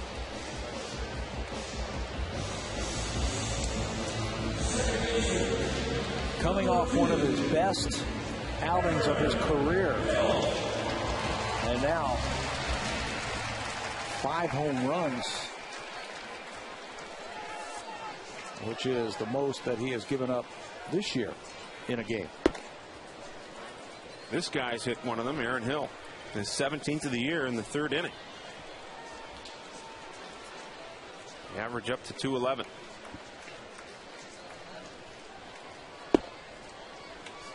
And how much, Pat, do you think the All-Star break had an impact on Hill and how well he's swinging the bat coming out of it?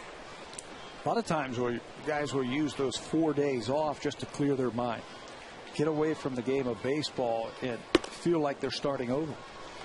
Aaron Hill seems to have done that since starting the second half. Looks like a different type of hitter. Some action now in the bullpen for the Rays. That's Dale Thayer just called up a fresh arm for the Rays.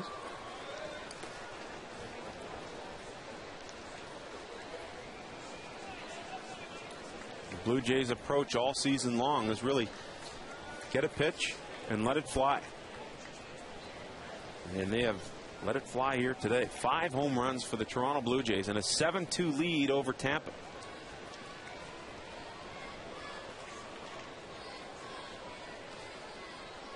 2 balls, 2 strikes. Aaron Hill, left field, back, and it's gone. Everything flying out of here for the Jays. Second home run of the game for Aaron Hill. Give him 18 on the year. Give the Blue Jays an 8-2 lead and add another one to today's total.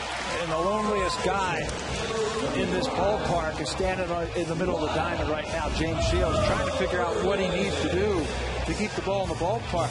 Cannot locate his fastball there. He wanted that one down and away, and it ends up in the sweet spot of Aaron Hill for his second home run. 6th of the game by the Blue Jays. 15 times now a Blue Jays had a multi-homer game this season. And here we are in the 4th inning. The Blue Jays home run record for one game goes back to 1987. That's 10 in a game. Overbay on the ground.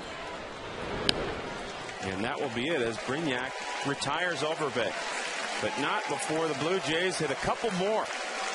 The Major League leader, Jose Bautista, with his 34th. Aaron Hill with his 2nd of the game.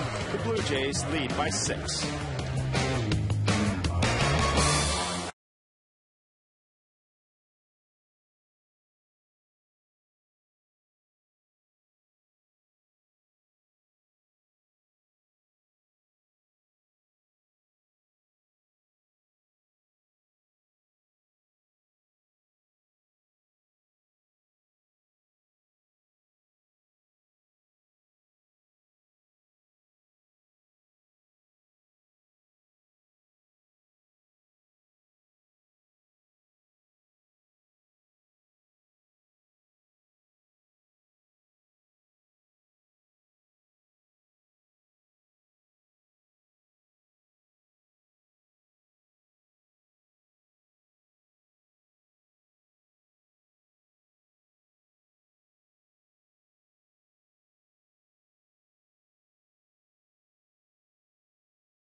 Aaron Hills, Sharp has awarded another lucky winner, a 40-inch Quadron TV and Blu-ray player. Quadron, you have to see it. To see if you've won, visit hitahomerunwithsharp.ca.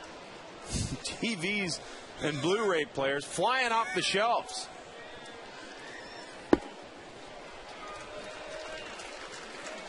John Jaso leads it off for the Rays in the top of the 5th.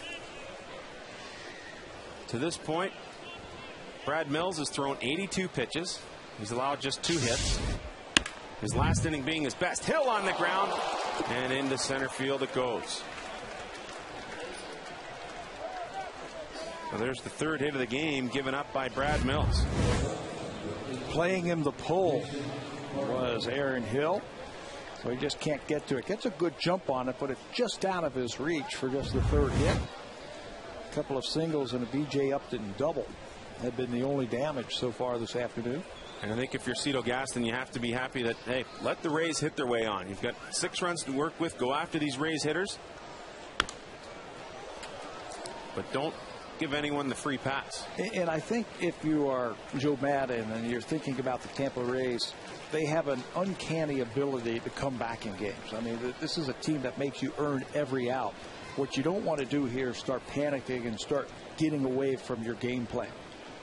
And that is just putting base hits together, good at bats, one right after another. Wait for the big base hit. Start going up there and start trying to swing your way on. That's really not what they do. The team does not panic at all. And although it is a bit of a different dynamic with Pena and Crawford out of the lineup, Crawford still available, you don't want to give too much life to this Rays team.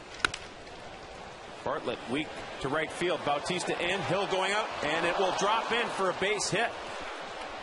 Bautista has it, and Jaso pulls up at second base, so the Rays back in business here with a couple of base hits to start the fifth.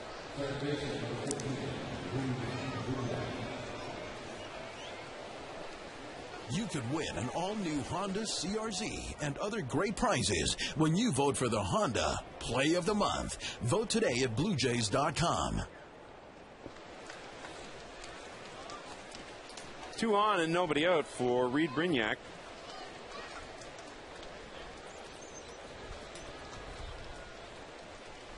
Brignac 0 for 1, flied out to right field in the third. And it seems as if the Rays have come out aggressively here in this inning.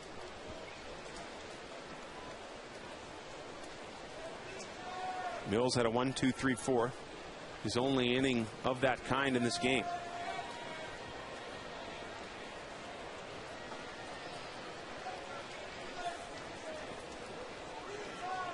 He's allowed the leadoff hitter to reach in 3 of the last 4 innings. And that was something he did so well against Baltimore, record the first out in the inning. But it's been a battle all game long for Mills. Double play has been a big part of what the Jays have done defensively. Double play in the third inning ended that one. They also had a double play after a leadoff walk in the second. Looking for the ball on the ground again. Escobar right in the middle of both of those double plays.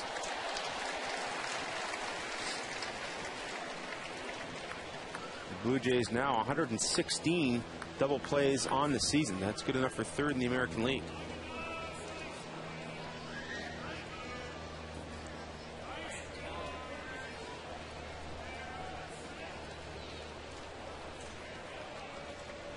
Mills double checks Jaso, and Brignac fouls it off. That's 90 pitches for Mills. You know his manager wants to get him through this inning to give him a chance to win the game. You got to make pitches here because you turn the lineup over after Brignac. And you got a few guys who can hit it out of the yard and change the complexion of the game in a hurry. Brignac hits softly to left. It will fall in front of Travis Snyder. And everyone will advance a base. The bases are loaded now.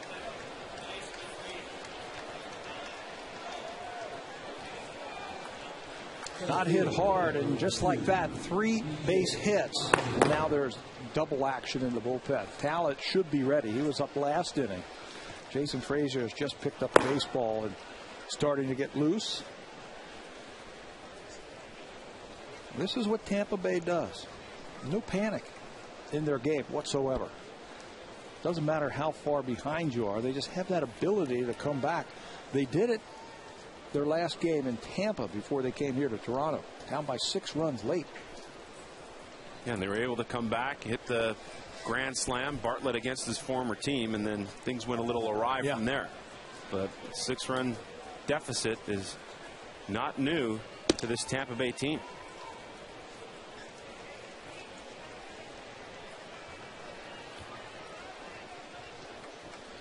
Mills falls behind Upton, who is 1 for 2 on the afternoon. Doubled in a run in the third inning.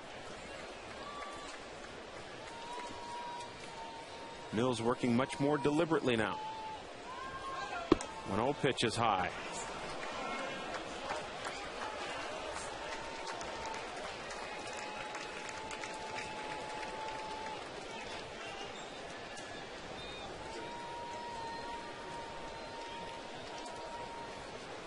Mills in danger of not getting through the fifth. The bases are loaded with nobody out for B.J. Upton.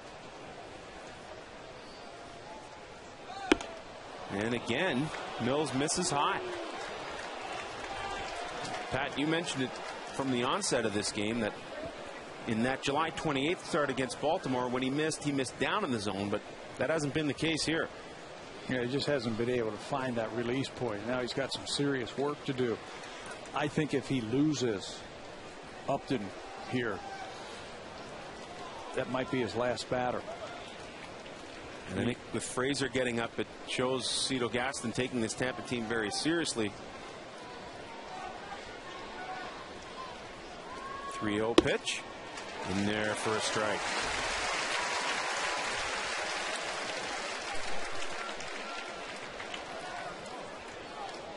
Big uphill battle to climb for Mills. 3-1 pitch with the bases loaded, and that misses high, and a run is walked in. John Jaso. And Cito Gaston will make his way quickly to the mound, Pat. Yeah, he knows all about these Tampa Bay Rays and their ability to come back. And if you can't throw strikes, even though you have a 6-run lead, I've got to find somebody because my first job is to win the game. And now it's 8-3, still nobody out. It'll be Brian Talent in to pick up Brad Mills here with nobody out in the top of the 5th inning. Talent against Johnson when we return.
Left the bases loaded for Brian Talent.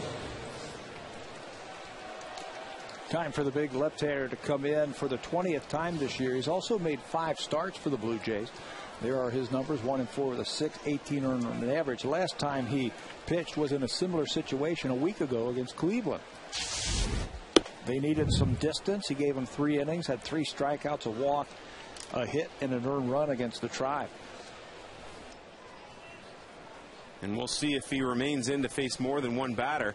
Lefty against lefty, Talent has held left-handed hitters to just 136 average. Johnson in the air, right field. Jose Bautista giving chase, but this will be definitely deep enough to score the run, Bartlett. And Tampa has cut the lead in half. RBI man picks up 1. Right now, you're just trying to count outs and get out of this. If you have to trade a run for an out, you will do that just to get out of the inning. Johnson with the sac fly. Rignac also advances to third, so there are runners at the corners for the ever-dangerous Evan Longoria.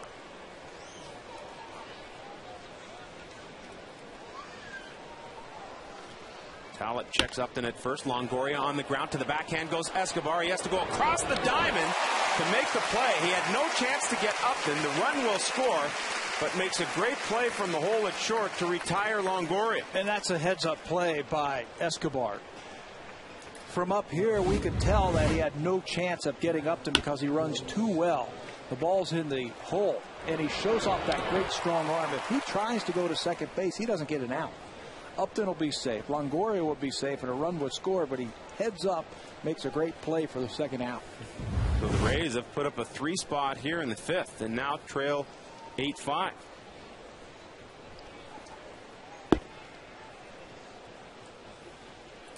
those little chip away runs that you go back after the game and you look and say, well, we could have cut one off here, done a little something different here, had a double play here, and it's just not been the case in this inning. Mills breezed through the fourth and then gave up 3 consecutive hits to start the fifth. Jaso, Bartlett, and Brignac loading the bases. He then walked Upton with the bases loaded. A Johnson sac fly and a Longoria RBI groundout brought the Rays right back into this thing.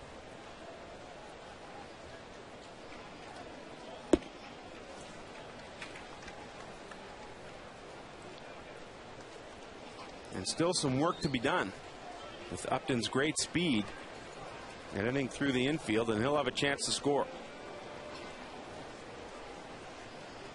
And with 2 outs, he'll be moving on contact. He'll be one tough customer as Escobar will move in behind now and just try and keep Upton as close as possible to the bag. Yeah, maybe you catch him napping a little bit out there on the bases. He was getting a walking lead, getting a little bit further each time Talent delivered a pitch towards home. So Escobar sneaks in behind him just to say, hey, here I am.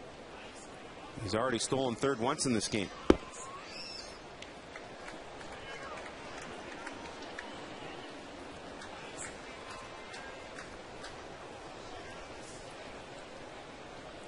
With Upton's speed and 2 outs here in the inning, what he does do is draw Escobar a little bit towards second base and open up that hole on the left side of the infield.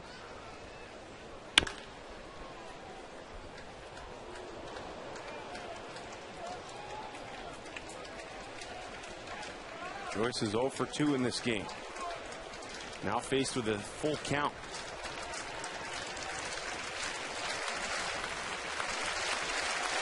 Blue Jays fans a little tentative here with that 3-run lead. They have been entertained to the tone of 6 Blue Jays home runs. Swing and a miss, strike 3.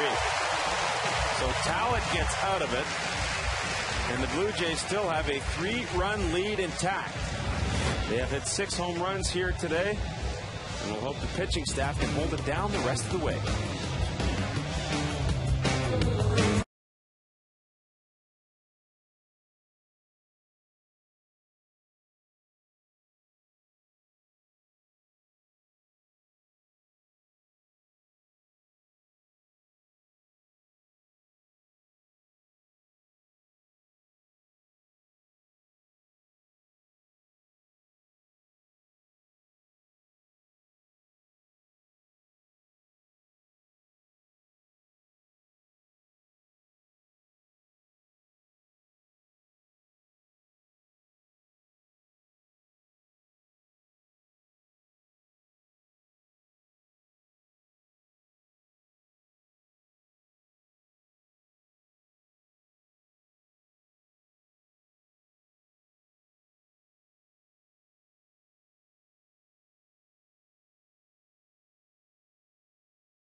Saturday, August 14th, the new 24-hour digital sports channel featuring Blue Jays baseball, Major League Baseball, Barclays Premier League, NBA, Raptors, and a whole lot more. Rogers Sportsnet 1 coming your way August 14th.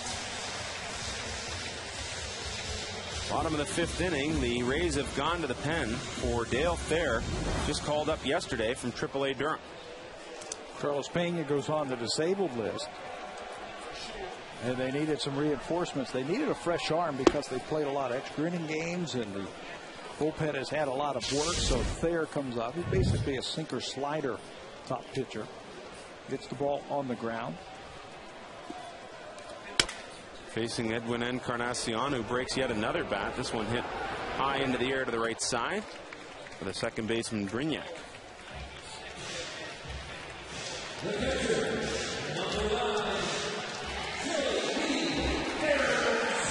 Player has spent the whole season down in the minor leagues in AAA. And we'll get a first look at JP Arencibia. First pitch he sees from James Shields in the second inning with Edwin Encarnacion aboard. And he does what he had done 31 times in AAA. First big league at bat, first big league pitch, first big league home run. Halfway to the cycle. We haven't seen one of those in a while.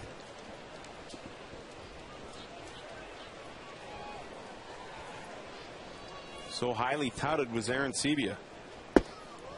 And the opportunity to get up and play almost brought him to tears.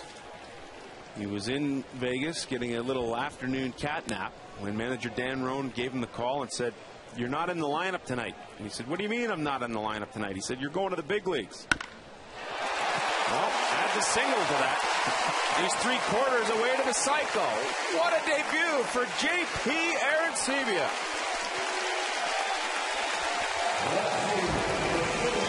How big's that baseball look to him right now? Locked in, homered off of a fastball, doubled off of a breaking ball, and then singles off of another, looked like a curveball from Thayer. Rips it in the left field. 3 knocks in your first 3 at bats. Pretty impressive. Travis Snyder, first pitch, breaks a bat. That one will die a hero. It drops into center field. And now there are runners at first and second with 1 down for Yunel Escobar. Third time this afternoon that Travis Snyder has gotten aboard. So talk about a guy leading off. How about that for an on-base percentage? A couple of walks and a single. He's reached in 3 of 4 appearances so far. Escobar, also an RBI double. He's 1 for 3 in the game. First pitch from Thayer, misses low and away. Momentum can be such a strong force, and the Rays pick up 3 in the top of the 5th. They get Mills out of the game, and the Blue Jays come right back here against Dale Thayer and put 2 aboard with 1 out.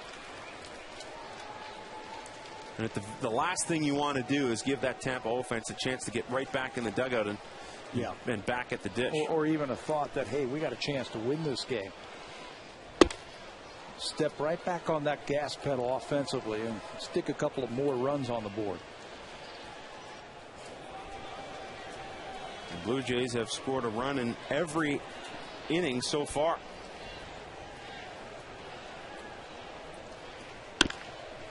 Hit on the ground. This one, Bartlett has it, but he can't get it out of his glove. Brignac was covering. A hard slide there by Snyder. And now the bases are loaded. Escobar with an infield hit.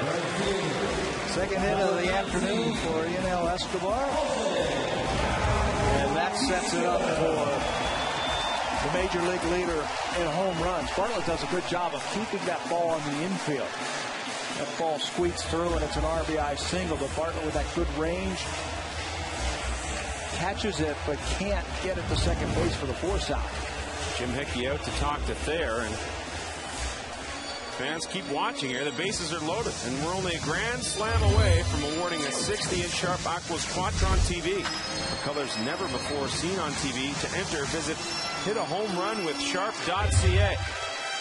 And we are wearing them right out here today. 6 home runs for the Jays. They did that on the 21st of May against Arizona. And it's the major league home run leader with the bases loaded. He's already got 1 in this game. Shields allowed 6 home runs before giving way to Thayer. That ties a major league record. And Bautista is behind 0-2. That's the 8th time that's happened where one pitcher has given up 6 home runs in a game. The last time, R.A. Dickey, pitching for Minnesota against Detroit, April 6, 2006. pitching for Texas at that time, I believe Dickey was. So a tough afternoon for Shields, to say the least. And the Blue Jays brought their hitting sticks today. Have an opportunity to do more damage here. But Bautista in the hole, 1-2. They are on the way and misses low and away. He stayed out there all at bat. Yeah, he knows that if you miss, he's so quick on the inside that he gets hurt. This is where Bautista has been so good, a very patient hitter. Good cut there. That surely didn't look like a two-strike cut to me. Not their approach. From 1 to 9, that's not their approach. Not too many punch and Judy hitters up there for the Blue Jays. They are getting ready to get their hacks in. Bautista's anxious. He didn't even leave the box after that foul ball. 2-2 on the way from Thayer. Swing and a miss. Strike 3.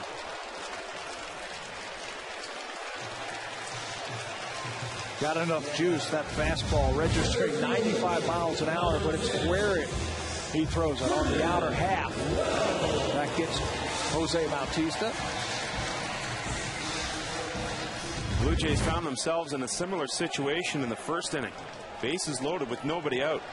Linden Hill struck out. Overbay flew out to center. Inning over.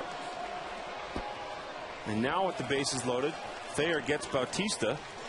And there are 2 down for Vernon Wells.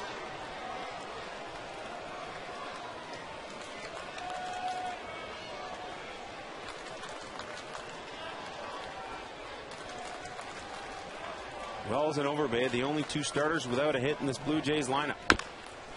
Bounced on the ground. This will be a tough play for Longoria. Bare hand can't make the play. Arencibia scores. Snyder, good hard round, but Thayer covered it up.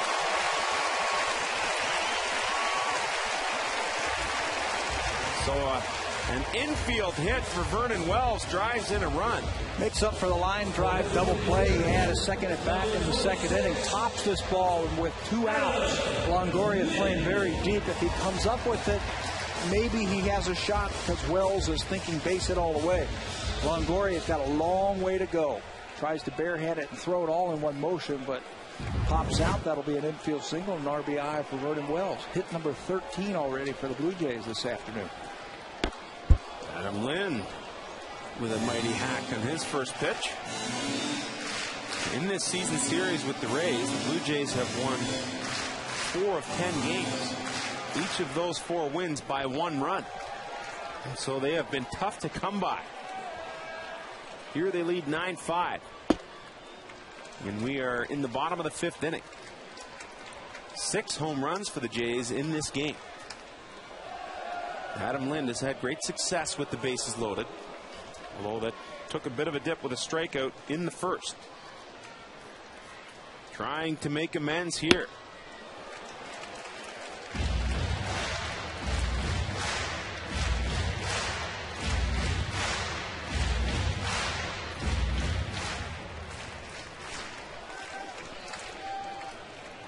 Thayer has come on in relief of James Shields, who went just 4 innings, giving up 9 hits.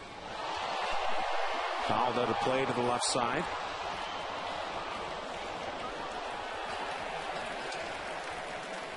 Bases loaded, 2 outs. The infield is going to play very deep, trying to cut off any ball. Look at where Brignat, the second baseman, and Bartlett is playing deep out into the outfield, basically. Brignat, the second baseman, playing in the pull. Adam Lind up the middle. Doesn't matter where the defense is playing. Snyder comes across to score. So too does Escobar. Wells advances to third. And Lind has another 2 runs batted in. I thought he was playing in the pole a little bit too much. That's why we were showing it, because that's not Adam Lind's strength. Yanking the ball into that hole on the right side. He's more up the middle the other way. When Brignac pulls around, that opens up that middle for Lind, and he just shoots it right back through the middle. Look at all that real estate he has to work with. 2 more RBIs, and the Jays counter the 3 that Rays get in the top of the inning with 3 of their own. Runs in each of the 5 innings for Toronto in this game. 11 runs on 14 hits. And still runners at the corner for Aaron Hill who's had a successful afternoon. Home runs 17 and 18. Ooh, and he was going for 19 right there. This offense leaving nothing in the tank.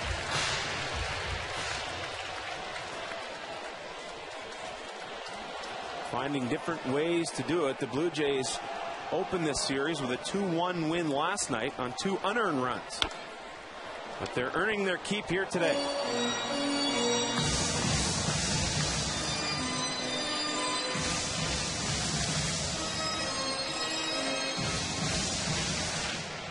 The Rays' season-high losing streak is 3 games, which they're at now. That's happened 5 times, but they have not lost 4 games in a row all season long. 0-2 up high to Hill. Third inning, goes down against Shields, and homers just over the wall in left field. Comes back 1 inning later, this time down and in, and he pulls his hands in and pulls it over the wall. Good low ball hitter here at Hill. He can go down and get it. Although the average is down, not where Aaron Hill would like it, but the production pretty good. 43 runs driven in on those 18 home runs, and much the same in his last at bat when he was down 0-2. He's worked the count full.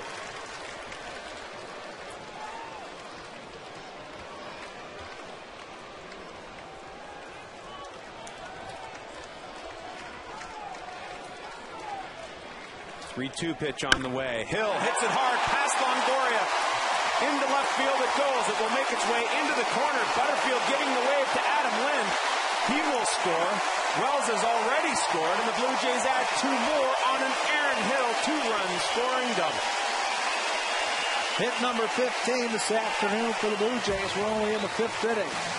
Runs 4 and 5 come across this inning. Aaron Hill battles back from 0-2 to 3-2, gets one he likes, and rips it into the corner. The fans tried to catch it, but it ricochets off the wall, and you can see the umpire signal, no one touched it. And when the left fielder, Joyce, has trouble coming up with the ball, that allows Lynn to come all the way around to score. Extra base hits aplenty here for the Jays. Hill's got 3 of them. Pat, you mentioned this is a tough situation here for this Tampa team that had a series against Minnesota. 1 game going 13 innings, the other game allowing 14 runs. And that took its toll on the bullpen. Thayer was called up when Pena went on the DL. He's given them all he's got here in the 5th inning, but it's 13-5, and it's still pretty silent down there in that Rays pen. Well, they've had a couple of injuries also in the bullpen that hurts them in different ways. Their 7th inning guy, Balfour, is on the DL, and their long man, Andy Sonnenstein, has been on the disabled list. Eligible to come off today, but not. And I think you'll see him come off tomorrow. He was at the ballpark today in the clubhouse. Joe Madden said we're kind of taking a wait-and-see approach, but we want to have him here on site should something like today happen. And so it wouldn't surprise me at all to see Sonnenstein come off the DL as early as tomorrow. And there's your long man. And Sonnenstein's a good pitcher. He's had starts in his career, won 13 games a few years ago. He's their long man. That's the guy you would first see out of the bullpen. And on the ground by Overbay, the shortstop Bartlett is there, and that will be it. But not before the Blue Jays add another 5 runs. They now lead at 13-5 on 15 hits. Arencibia's got 3 of them. Escobar a pair. Vernon Wells, well, he used the infield. Adam Lind back up the middle, and Hill with his 3rd extra base hit of the day.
action Tuesday, August 10th against the Red Sox at 7:07 Eastern.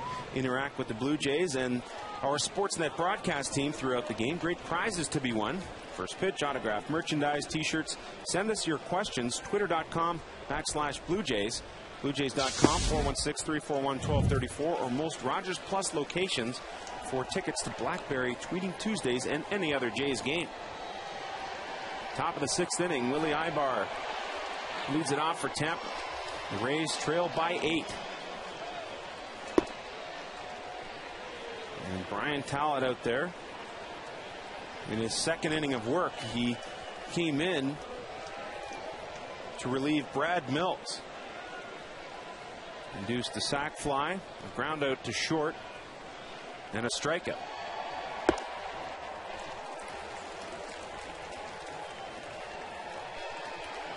And absolutely imperative now for anyone coming out of that pen just to get out there and throw strikes. Yeah, challenge them. You know, you still have to pitch. You know, you don't want to go out there and start throwing batting practice, but you want to challenge them. You don't want to fall behind. Start walking guys. That'll certainly get the quick hook, because that's one thing that Cito Gasta hates when you come out of that bullpen. He wants to see some strikes. 2-2 from Talbot. Ibar hits it hard on the ground, but Aaron Hill is there.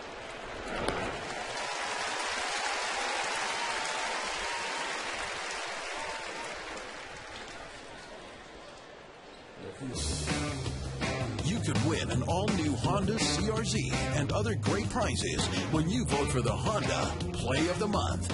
Vote today at BlueJays.com. One down for Ben Zobrist. The Jays lead at 13-5 here over Tampa in the top of the 6th.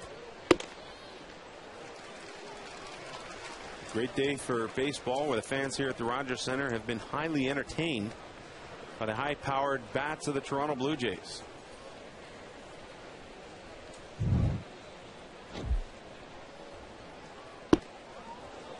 Pitch away to Zobrist, who started in right field today.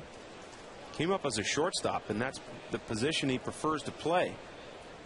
But with all the multifaceted players the Rays have, Zobrist has been moved around. It's a half swing to Talbot, and he picks and flicks for the 2nd out of the inning.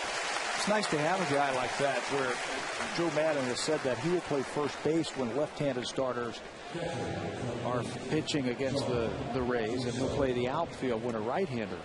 It's nice to have a guy who can play multiple positions like that. He can run a little bit. 22 stolen bases, which is a career high right now. He's got a great percentage. It's only been thrown out twice, so he does a lot of things to help his club. An all-star year 1 year ago. 2 down for John Jaso, who in his last at bat against Brad Mills picked up his first, or one of the few hits he's had all season long against left-handers. 6 for 36 coming into the game.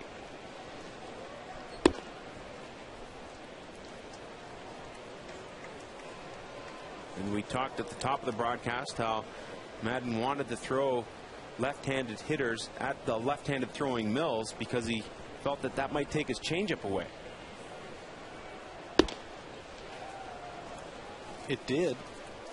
He didn't throw many quality changeup. Mills really just struggled with his control all game long, missing too many times up in the zone.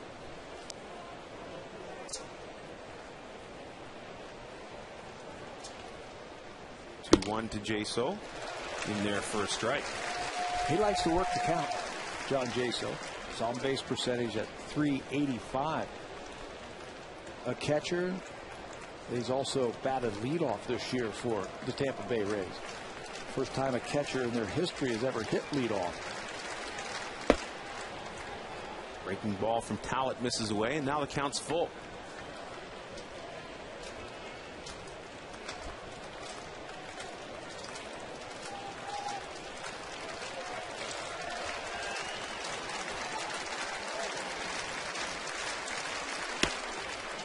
On the ground, Aaron Hill over to collect it. And Talbot goes 1, 2, 3 here in the 6th. Haven't seen much of that on this day.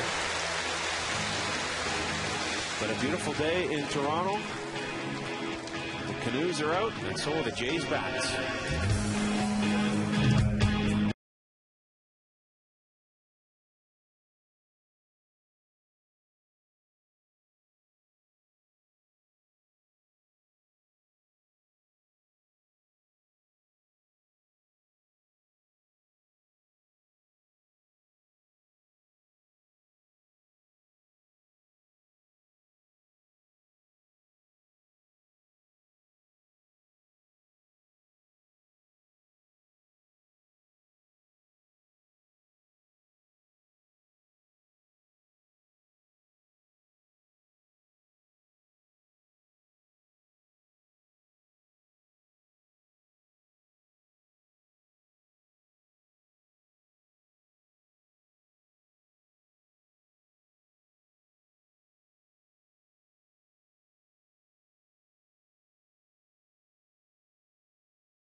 Whopper. That's easy. Irene Arencibia, the mother of rookie JP Arencibia, gets ready to watch her son get his first at bat.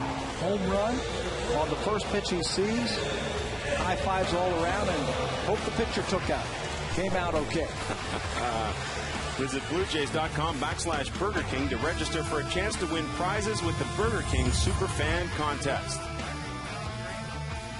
Well, Arencibia awaits on deck as Edwin Encarnacion will start it off for the Jays in the bottom of the 6th inning.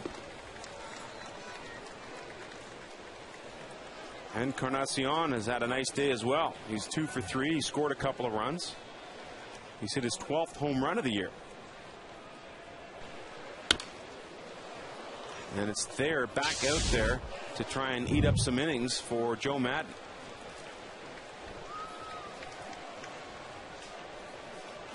Encarnacion showing off some power today, how strong he is with his home run and double. That double went to right center field. You got to be strong to be able to power it past these outfielders. You saw his strength on a check swing broken bat. Right. Exactly. 1-2 pitch to Encarnacion. He's able to get a piece of it. And speaking to him last night in our post-game interview, he said he's really just worked hard since coming back from Las Vegas. I think he took that as a bit of a wake-up call, and he has not looked back since returning. You know, he missed pretty much all of spring training with some hand problems and some of the other problems that he had, and he just wasn't right when the season started. The timing wasn't there, his fielding wasn't there. But now he's into a nice groove, both offensively and defensively. And he looks like the type of player that the Blue Jays were hoping they would get when they got him from the Reds last year. Starting to play very well defensively at third base, showing off the power, and doing all of those things expected, as you mentioned, Pat. 1-2 from Thayer, and again, it's fouled off by Encarnacion. Not completely unexpected. We've seen him perform well in the National League before, a 26 home run year a couple of years back. So power has always been a part of his game. When he was with Cincinnati, it was a lot of peaks and valleys offensively. This one's hit high in the air, and it will sail into the seats and along that left field line. There were weeks where he was so hot.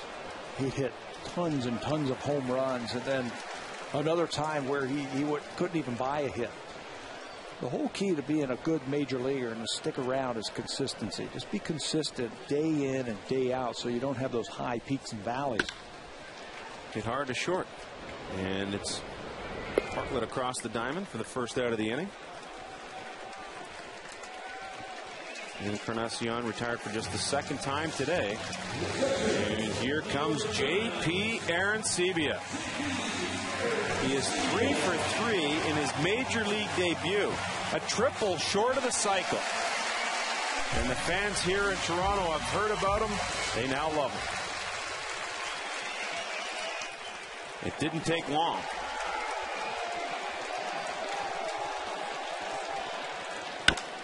First pitch swinging, right field, back at the track and gone! Can you believe this? 4 for 4, 2 home runs in his big league debut. Who says you can only swing at a AAA? And his mom, Irene Arencibia, excited, saying, "This is awesome. We need to go to a higher league. This game is not that easy." I guess he could have stopped at third for the cycle. Travis Snyder, first pitch. The crowd's still abuzz here, as Upton records the second out of the inning. But Arencibia gives the curtain call.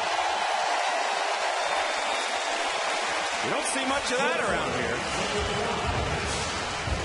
Yeah, I know Daniel Nava, the first pitch he saw in the big leagues, hit a grand slam, and that's pretty spectacular. I've never seen anything like this, where your first taste of the major leagues, 4 for 4, 2 home runs, a double and a single. I've never seen anything like it.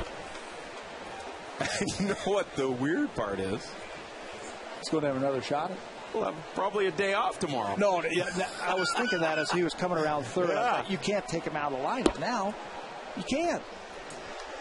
Well, Cito Gaston has a decision to make. Fastball right down Broadway's homered to left field, and now has homered to right field.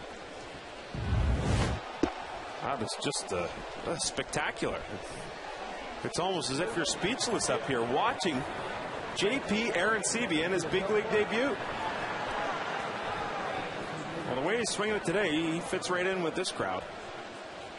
That's the 7th home run by the Jays in this game. Man. I'm telling you, it's not that easy.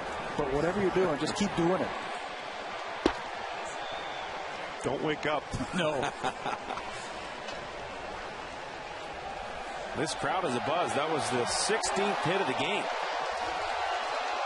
The Blue Jays have scored 14 runs. Well, check. Escobar tried to buy himself the walk, but that's not the case. He's called out on strikes. But it doesn't matter to that guy. J.P. Arencibia. The Jays' first-round pick in 2007 is proving his wares here today. 4 for 4 and his second home run of the game. Blue Jays ahead 14-5 over Tampa into the 7th.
Top of the 7th, Jason Bartlett, first pitch, flies out to Vernon Wells in center.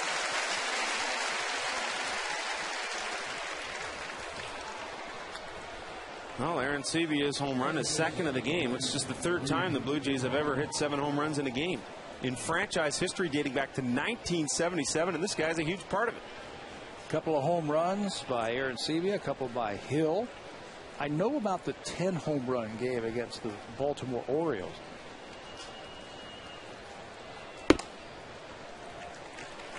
(1987). Yeah. Ernie Witt had a 3 spot in that game. That's the franchise record for home runs in a game. 7 home runs in 6 innings this afternoon. The Rays have given up 7 home runs for the first time in their franchise history.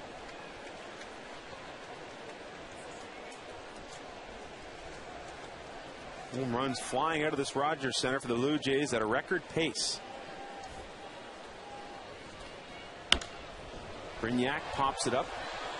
This one straight behind the plate. Arencibia will give it a look, and that's about it.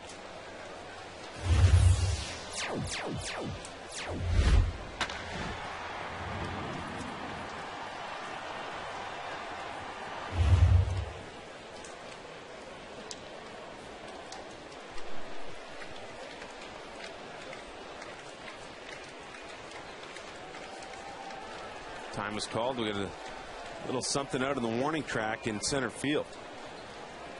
And the ball has come back onto the field. Wells will throw it up behind him, and we've seen quite a few souvenirs issued by the Blue Jays in this game. There's another one. And the little guy gets it.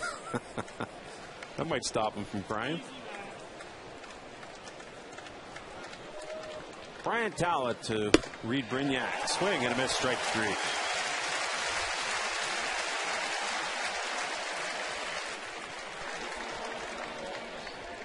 Nice job by Talbot as he comes in the 5th inning.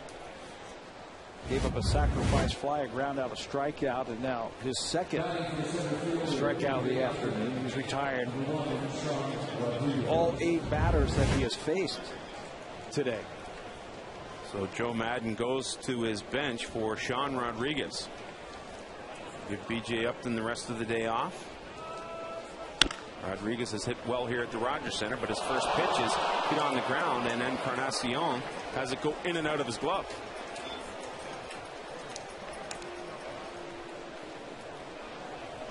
So uncharacteristic from what we have seen from Encarnacion, and now his 27 games back from Las Vegas.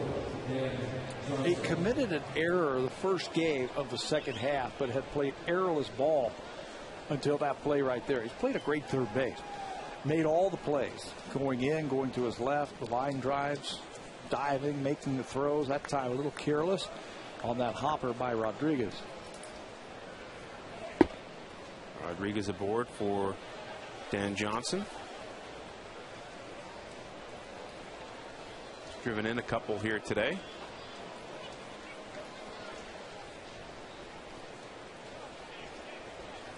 Talbot working quickly with 2 down.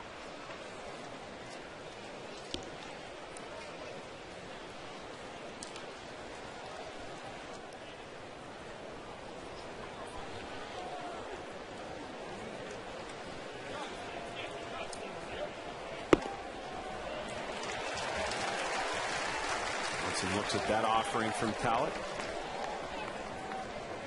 Gabe Kapler has come out onto the on-deck circle. So Joe Madden here doing his best to give some of his regulars a break.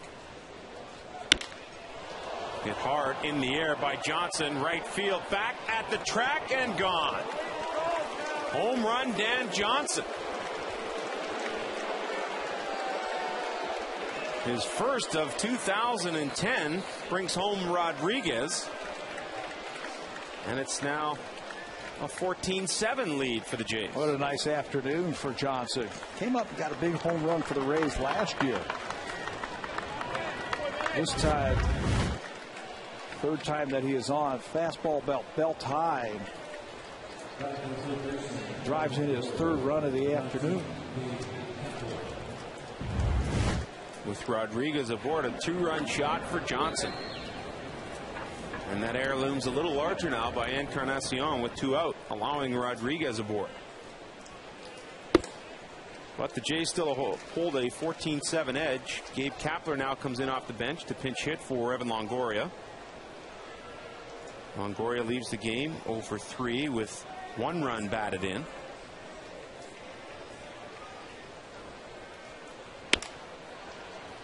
One hopper to Aaron Hill.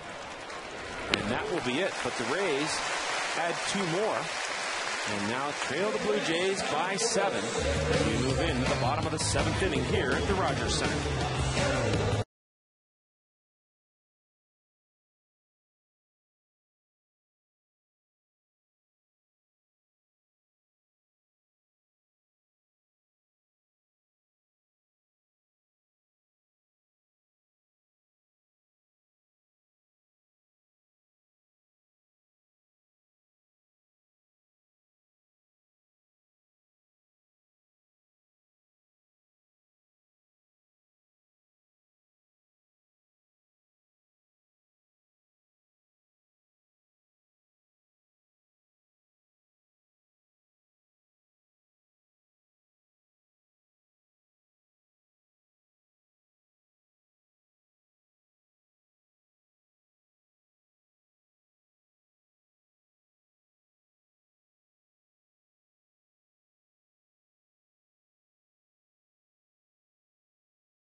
Rodriguez remains in the game to play third base. He takes the place of Evan Longoria. B.J. Upton also out of the game, and it's Gabe Kapler who will replace him in center. A new pitcher on the mound, the recently acquired Chad Qualls. Yeah, just acquired him from Arizona on July the 31st for a player to be named later. He will replace Grant Balfour, who was placed on the DL with that left intercostal strain. 31 years old, recorded 12 saves in 43 games for Arizona this season. Record not very good at 1-4 with an ERA over 8, but he has got experience closing. He's got experience setting up. And the thing that Joe Maddon really likes about Chaz Qualls, he throws strikes and he's got a great sinker. Gets that ball on the ground.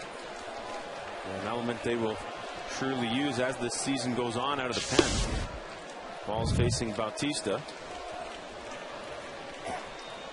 And the Rays did a really nice job that when Balfour went down, they kept that injury in-house and went out and quickly tried to find a right-handed reliever.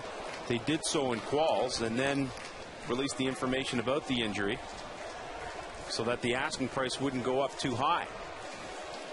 Somebody panic a little bit, where they know that they need to make the replacement. It's been around. Chad Qualls, he has pitched in the Houston organization and the Arizona organization. Jose Bautista gives the crowd a bit of a rush, but hooks it foul.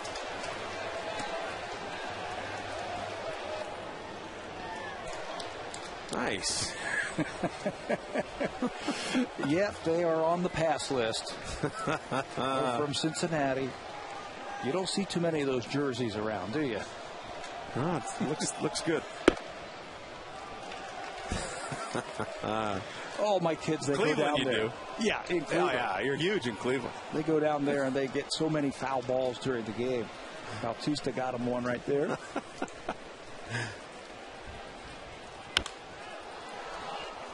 Another souvenir.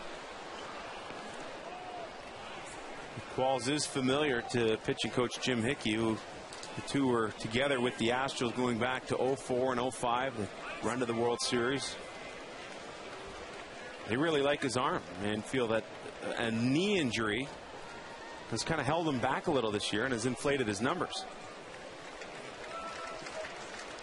Qualls was quoted as saying, yeah, a lot of the text messages I received from friends when I was traded over from the National League is, hey, that ERA goes back to 0. He's had good ERAs in his major league career. It's just over 3. He's got a winning record and 39 saves coming into this season. And not giving in to the Blue Jays hitters as Bautista draws the leadoff walk. Commentator clothing provided in part by Zizenia. Statistical information provided by StatSync, and music provided by Universal Canada.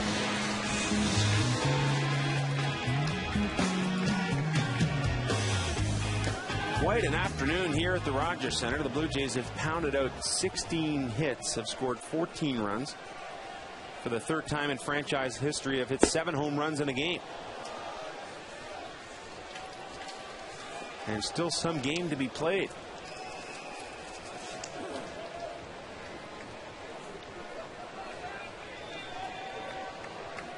All but one in the Blue Jays lineup has at least 1 hit, and it's Overbay, who's drawing the lone 0 for 3 to this point. Wells picked up his first hit of the game in the 5th, an infield single that brought in J.P. Arencibia. The Blue Jays have at least 1 run in every inning of this game.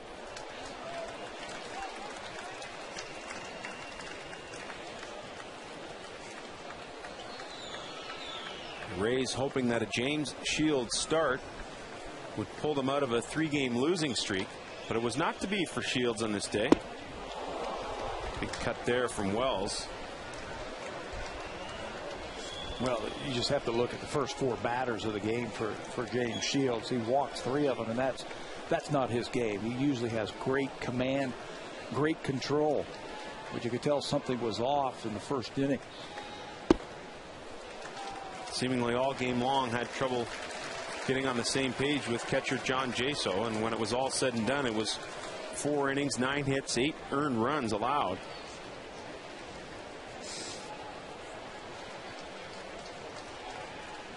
Six of those home runs. And back-to-back walks by Qualls here gives the Blue Jays more life in this bottom of the 7th.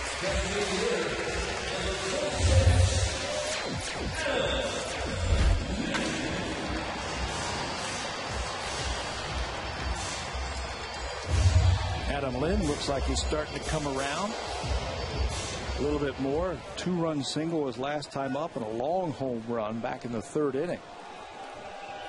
Second Decker to right. 1 of 7 hit on the afternoon by the Jays.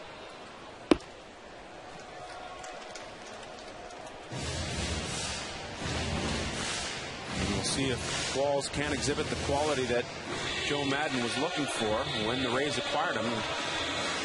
Get a ground ball here. Last year was his first full season as a closer for Arizona. Converted a career-high 24 saves before his season ended when he was struck on the kneecap by a line drive. 51 games into that. That was late in the season. Placed on the disabled list. Wind in the air. Left fielder Joyce comes over and makes the catch. First out of the inning. Yeah. August 30th of last year for Qualls, and he hasn't really been the same since. Those 24 saves still ranked him 14th in the National League, so he's off to a great start before being put on the disabled list. Big afternoon for Aaron Hill. 3 for 4, 4 runs batted in for Hill.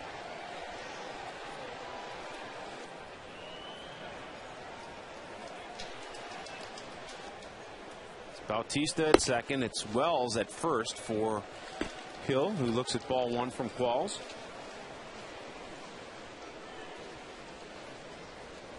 A couple of solo shots have brought his total up to 18 on the season.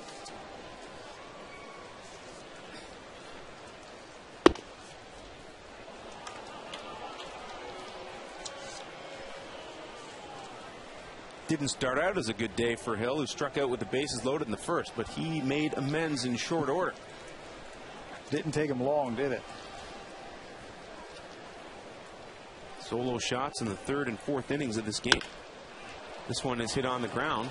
Bartlett has to back up, and the turn not completed. So Brignac thought that he may have turned that double play. Hill gets down the line in a hurry. Bautista advances to third, but there are two down. Not taking anything for granted, still playing hard. And there's the turn by Brignac. The whole key to that play right there was Aaron Hill touching the front of the bag, getting there a little bit quicker. Head down, watch where he touches the bag. Right in front, and he just beats the throw. So Aaron Hill will give way to John McDonald. Comes in a pinch run appearance. Lyle Overbay looking for his first hit of the day.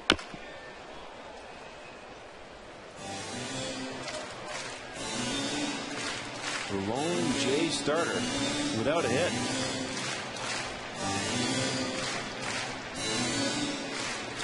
He's in his spot right here, the seventh inning. This is where he really produces from the seventh inning on.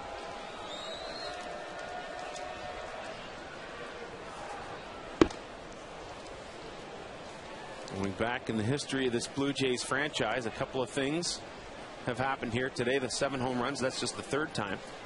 But the Blue Jays have never had a game where they have scored in every inning. To this point, they have done so, but that is in danger here. Although there are runners at the corners for Overbay. And Pat, you mentioned it, he likes to hit in the 7th inning or later. .358 average, which is the 6th best in the American League. Something just ignites him, gets him focusing a little bit more. The light goes on. Came up with a go-ahead RBI in last night's game. That was the 7th inning of the game that the Jays won 2-1. Clutch hit there, the eventual game-winning hit for the Jays. That brought in Bautista, who had reached on an error by pitcher Matt Garza. Lind was thrown out at the plate on that same play on a great throw from Gabe Kapler in left. But Kevin Gregg able to nail it down for the Blue Jays.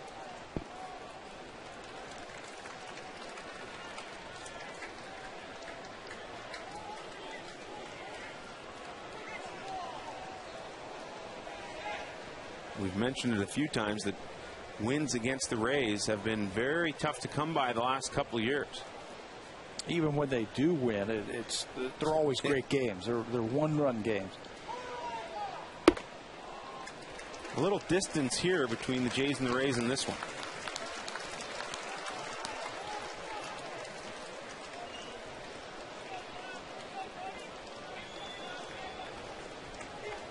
Full count to Overbay with Bautista at third and pinch runner John McDonald at first. Overbay lifts it to right field. This one is hit a ton, and it is gone. Another home run for the Blue Jays. And Mr. 7th inning or later is the last of the Blue Jays starter to get a hit, and why wouldn't it be a home run? Exclamation points for his first base hit of the afternoon, making it 17-7. Looked like a breaking ball, and it really sped the bat up of Lyle Overbay, who goes down and gets it. You know, Cito Gaston loves that. 3-2. Hook, go down and pull it. And that's exactly what Overbay does for home run number 8 this afternoon. Wow.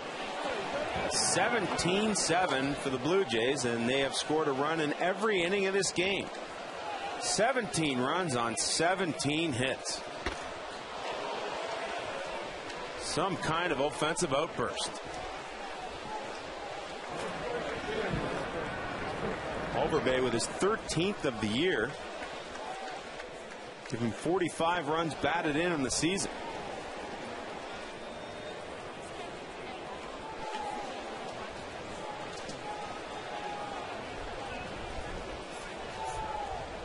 Encarnacion right back up the middle and into center field.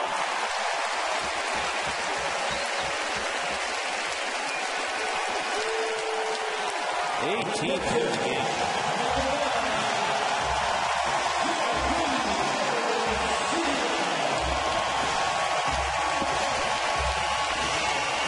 They are on their feet here at the Rogers Center. The big league debut of J.P. Arencibia has been nothing short of spectacular. 4 for 4, 2 home runs, a triple short of the cycle.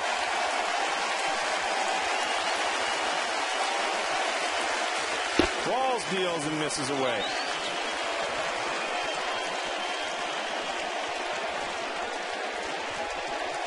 It's been some time since we've seen a Toronto reception for a Blue Jays rookie. As to what we are seeing here this afternoon. And there's a buzz in the house also with him at the plate. Curtain call. He's got the whole deal here today. What a debut for Arencibia.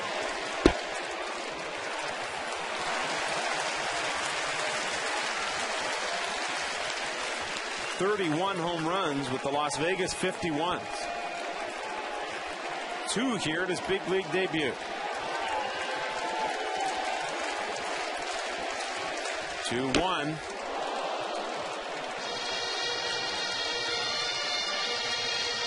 And if he makes it out here, he's going to have to get someone to show him his way to the dugout.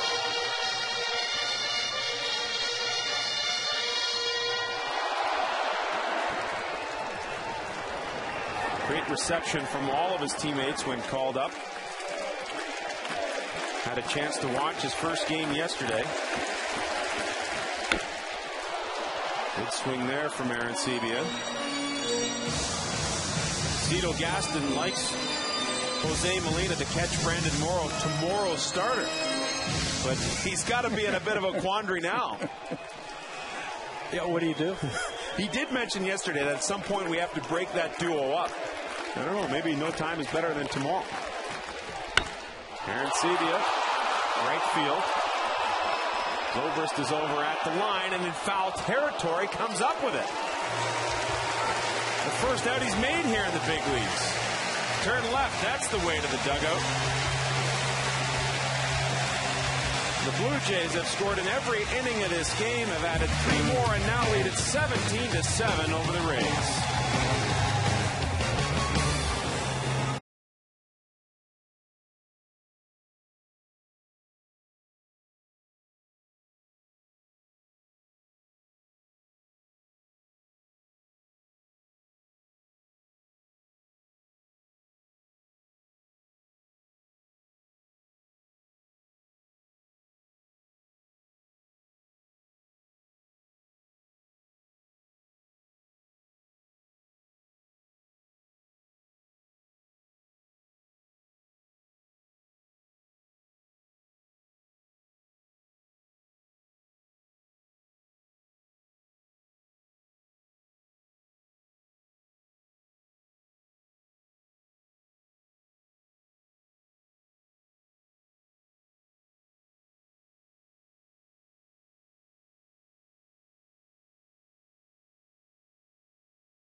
Also going to his bench. Dwayne Wise will come off the bench to play right field.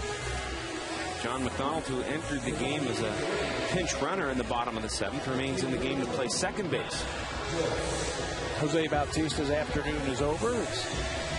Wise picks up for him. McDonald pitched right for Hill, so his afternoon is over. Jason Frazier comes on to pitch the 8th inning, taking over for Brian Talent, who did a great job. 3 innings. He just gave up the 1 hit.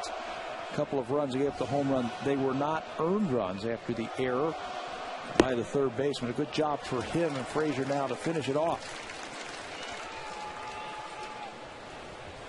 Great work to bridge the gap by Brian Talent, whose work often goes unheralded.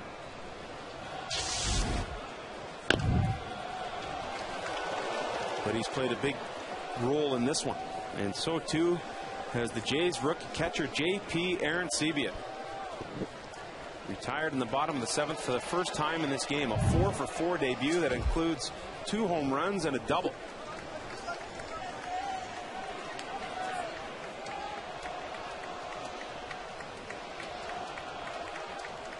Frazier works.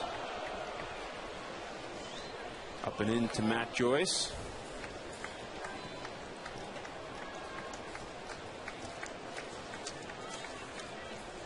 .212 on the year for Joyce.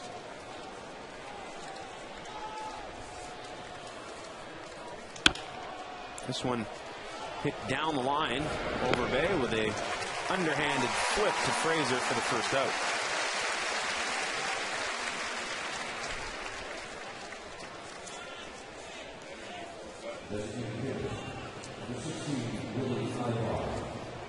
To the 5th spot in the order for Willie Ibar, who is 0 for 2 in the game. He walked back in the 2nd inning. Coming into play, it had a ton of success against the Toronto Blue Jays, hitting .330 against Toronto pitching over the course of his career. But they have held him at bay here this afternoon.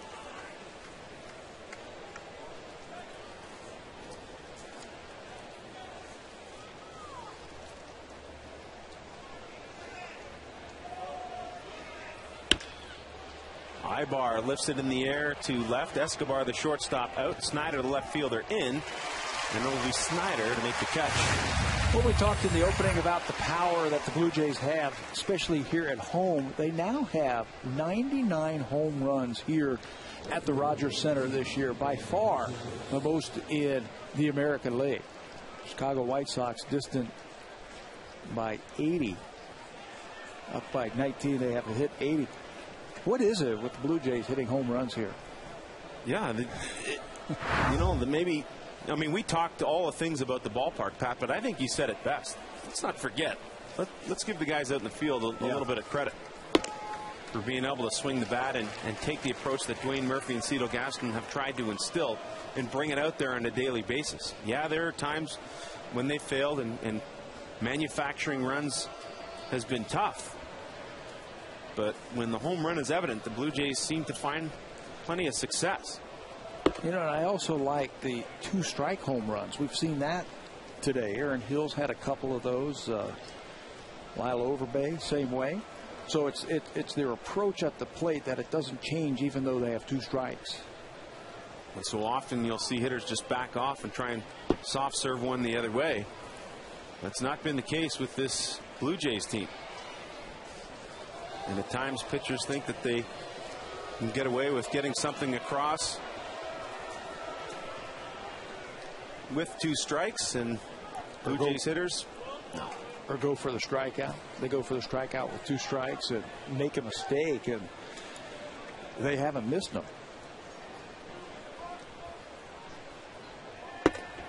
Pitch to Zobrist. Paints the outside corner. The Blue Jays 17 runs.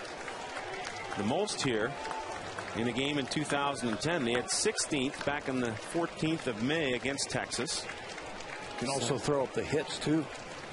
18 hits here in this game, a season high. Zobrist to Escobar, perfectly positioned. And Frazier retires the Rays in order. The Blue Jays will come to bat with a 10-run lead.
7 Eastern. It's the Jays and Rays. Brandon Morrow against Jeff Neiman.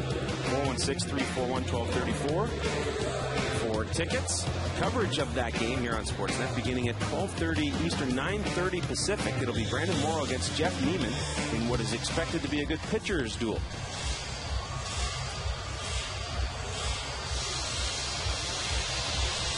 Randy Choate comes on in relief.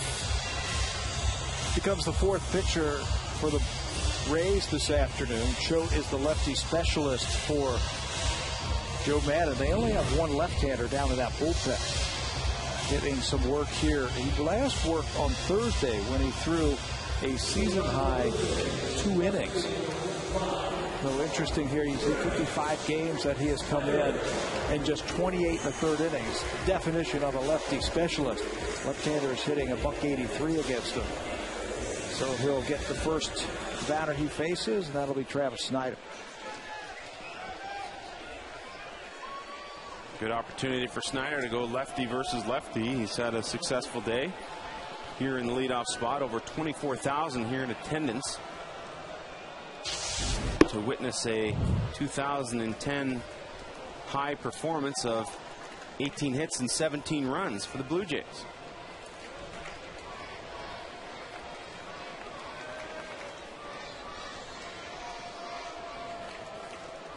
Choate working to Snyder.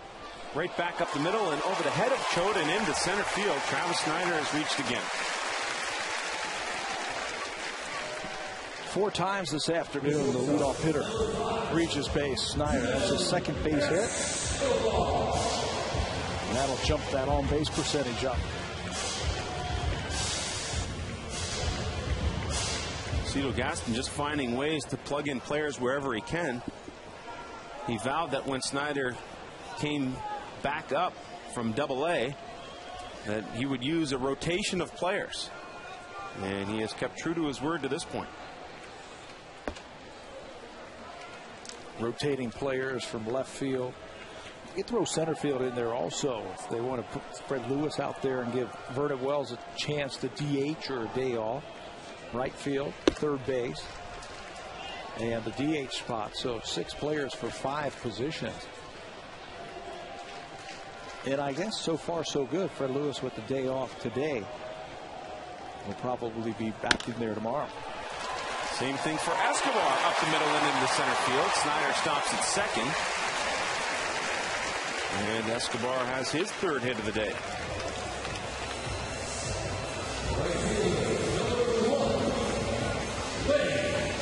The Blue Jays have now recorded 20 hits. And they've never had a game where they've scored in every inning. Well, they got an opportunity to do so here in the 8th, up 10 runs. I've seen that happen one time against the Blue Jays in Yankee Stadium, where the Yankees scored in every inning a couple of years ago. So tough on the pitching staff when that happens, and we have mentioned it already coming into this game. Tampa doing its best to give its bullpen some rest. It didn't work out that way to this point. Andy Sonnenstein is here as an emergency. Wise, Longoria to 2nd, and Wise too quick. So the attempted triple play is foiled as Brignac hangs on. Doesn't even relay it to 1st with Wise getting down the line in a hurry. That's an interesting double play. You have to have quick hands and a strong arm to be able to pull that off. You see that from Rodriguez. Catches, tags, and throws a bullet to Brignac. So a double play that goes 5-4. We're seeing everything today.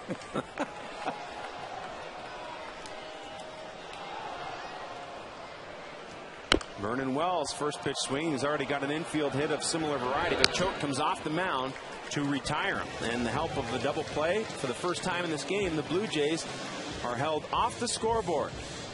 But 17 runs on 20 hits should be enough.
face the bottom of the order for the Tampa Bay Rays. Percy has been pitching quite well. 21 games, an ERA of 1.5. He's also had a save. The opponent's batting average, the best on the team at 163, and the whole key for him is throwing strikes. When he does that, guys just can't seem to square up his pitches. I don't know if they have trouble seeing it or it cuts so hard on him, but Percy has been pitching magnificent baseball the second half. Working on a 10-inning scoreless streak. Amongst the top 5 active scoreless streaks in the American League. Jaso, Bartlett, and Brignac are scheduled.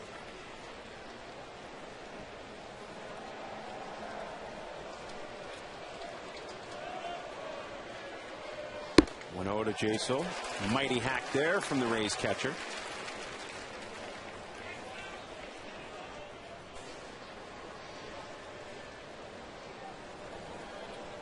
Pat, you get into these situations here, you're down by 10 runs. You're up there down to your final 3 outs. Do you get a little bit selfish here? I think it's human nature to be selfish and try and get a base hit. You can't worry about the game. I mean, you play so many of them, and you know you're not going to win this one. I don't know if selfish would be the right word, but you're always trying to get base hits. You know you're not going to win the game, so you got to do something for yourself. I guess that's the point that you're trying to make. Yeah, I mean, a little bit selfish, and not in a negative way, but right. Hey, I got a chance here to add to my numbers a little bit. As a hitter, what you do is you start getting mad when the pitcher starts throwing breaking balls 3-1, or but he's got a job to do too. I remember a game at Minnesota, they were hammering us. Yeah, Rick Aguilera comes in. It wasn't a save situation. I think they were up by 7 or 8 runs. I'm like, okay, I'm going to get a lot of fastballs here. This guy's tough. I'm going to get a hit. I mean, he's breaking off sliders and curves and splits and struck me out to end the game. And I was like, okay. Did you yell at him? For sure. But, hey, he's got a job to do. I understand that. He's trying to put up some good numbers also. But, I can whine a little bit, can I? Sure.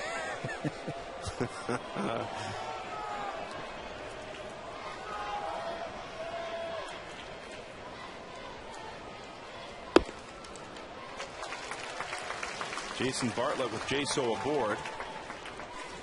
The Rays have been efficient with the 6 hits that they've had. They've scored 7 runs.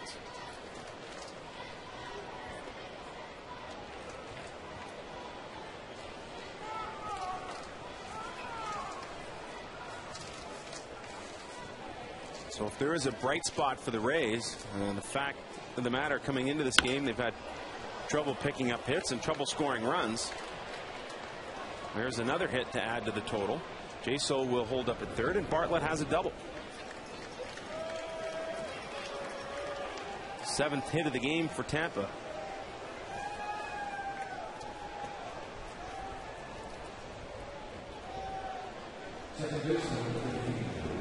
You mentioned it, Pat. The hitters may be trying to get a little selfish, but Percy comes into this game riding a 10-inning scoreless streak. And now that is in danger as our runners on second and third with nobody out for Reed Brignac.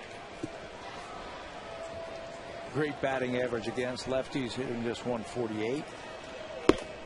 Righties 170 coming into this, throwing a couple of holds, and he's done a good job. 10-run game. It's got to be hard for a pitcher to come in when there's nothing really on the line. There's not a hold, there's not a save, it's not a close game. You're just trying to get some work in. Arencibia will go out and try and settle Percy down before Percy made his way to Toronto. He spent some time in Las Vegas with Arencibia, so there's a lot of familiarity there. Quite an afternoon for that young man. Blue Jays first rounder in 2007. 4 hits. 3 runs, scored a couple of home runs. Hit to left field for Travis Snyder. Comes in and makes the catch, and now the throw home. Arencibia has it go off the runner, Jaso, and into the Rays dugout. And that'll be another run scored on that throwing error. Whenever there is a throw from a fielder and it goes out of play, the runner gets 2 bases. So Bartlett, who was on second base, is awarded home plate. Give Brignac a sacrifice fly, an RBI, run scored for Jaso, and Bartlett will score on the error by Travis Snyder. Not a bad idea to try, but I think the catcher got blocked off on this play. You see the throw right in front of the runner. And I think Arencibia was blocked off and didn't even see it. Looked as if it clipped the foot of Jaso. Right along the line, couldn't see it. Hops into the Tampa dugout, and they've added 2 more, and there goes the scoreless inning streak for David Percy.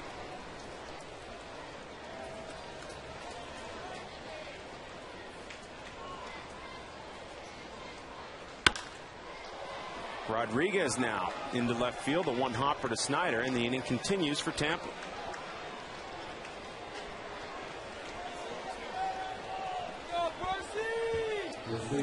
Rodriguez has loved hitting Jay's pitching, and that trend continues. I like that guy. I think he can really play. Can play second base. He's at third this afternoon. Seen him over at first base. He can play the outfield. Comes to play. And Joe Maddon's so familiar with him when the two spent some time together in the LA organization. Rodriguez will go to second on defensive indifference.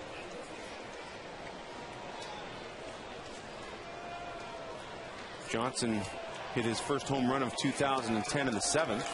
Now Bruce Walton will come out and pay a visit to the mound to David Percy and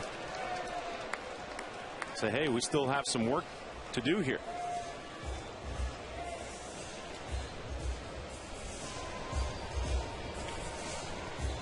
Blue Jays' 8 home runs has been done just twice in franchise history. 10 home runs is the record. Most likely will not get the opportunity to do that. Adam Lind, part of that. And instead of the K's, they've gone with the strikeouts with the home run totals. I think they're a little late for 80s night.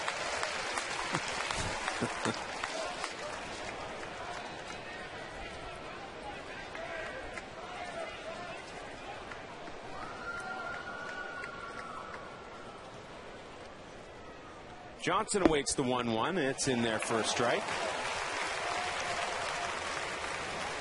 The Blue Jays came into play today having won 9 of their last 10 against American League East opponents.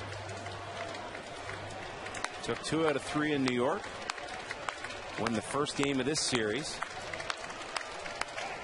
And are looking to close out the second game.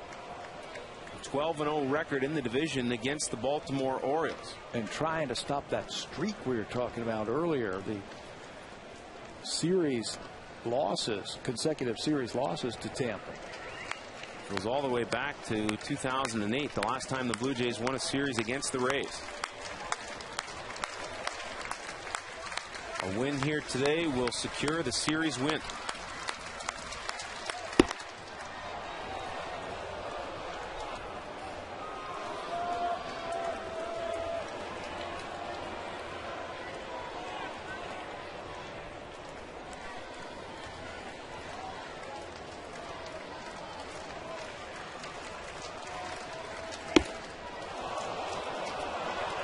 Percy misses once again. The fans getting restless here at the Rogers Center. And Cito Gaston has seen enough. He does not want to give the Rays any breathing room whatsoever, so he'll go to the pen now for Casey Janssen.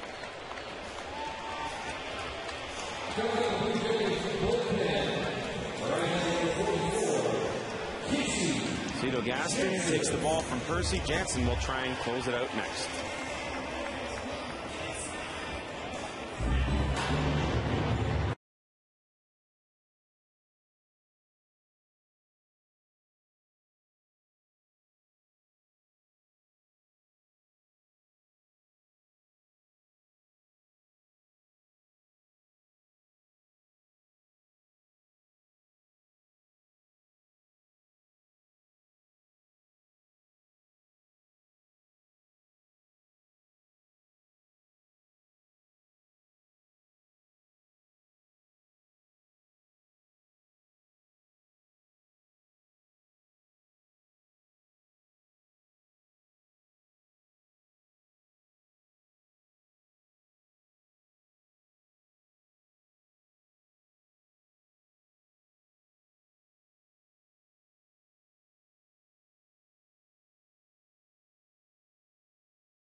recap from a busy day in baseball.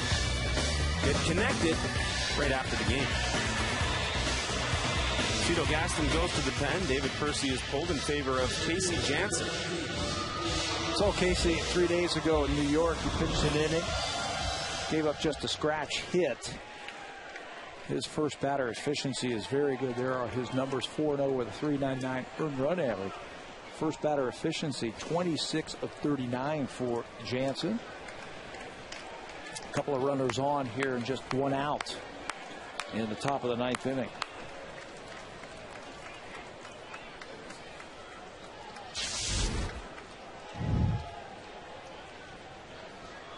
Janssen checks the runner and delivers. Kapler going after the first pitch.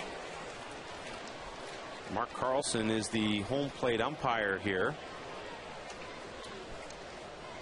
as Janssen comes into the game to face Kapler. It was Janssen and Carlson getting into it back on the 9th of July in a game against Boston. 0-1 pitch. Hit into center field. Giving chase is Dwayne Wise. He'll cut it off before it hits the wall. One run comes across to score. And now there are runners on second and third as Kapler has an RBI double. The team that really makes you earn every out. I don't care what the score is or anything. They just have that unique ability to come back, block out everything else in the game, what the score is, and just bunch hits together. They've put up 3 here in the 9th inning. Still only 1 out. The out coming on the sacrifice fly. With first base open, it's Matt Joyce. He does have some pop in his bat. Pitch misses low and away. In that game against Boston, back on the 9th of July, 6th inning, Carlson ejected Casey Janssen from that game on a disputed call about whether a run should score or not. Casey was right, too. He was right. They ended up reversing the call, but it was too late because Janssen got the heave-ho. He had already been kicked out of the ball game, but Casey was right. The first time he's ever been ejected from anywhere, he said.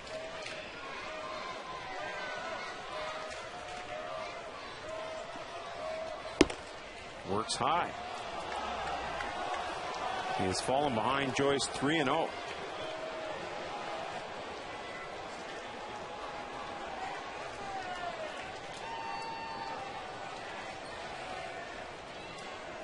That's a call Cito Gaston surely didn't want to make. Now Scott Downs will take off the warm-up jersey, but Janssen able to deliver a strike to Joyce. The Blue Jays lead at 17-10 over Tampa. They have pounded out a season-high 20 hits.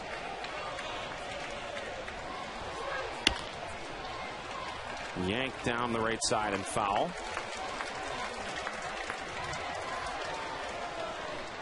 Blue Jays have hit 8 home runs in this game. The lead is still comfortable, but Cito Gaston getting a little antsy, and Downs is up and working.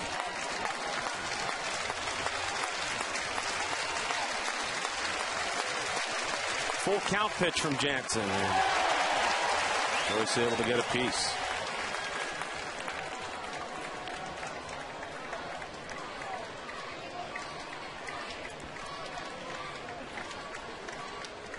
Blue Jays will wrap up this series tomorrow.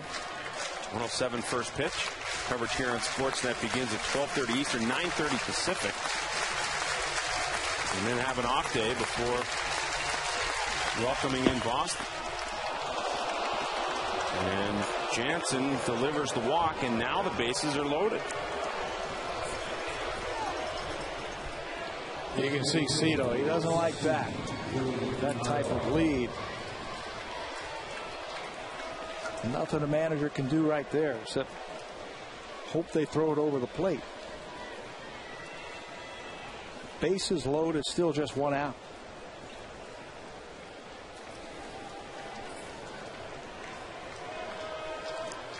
For Willie Ibar.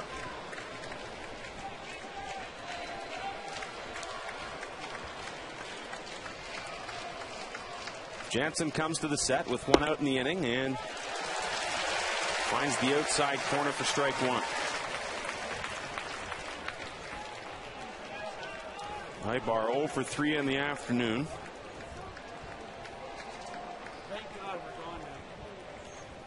The Jays struggling to get the final 2 outs in this game.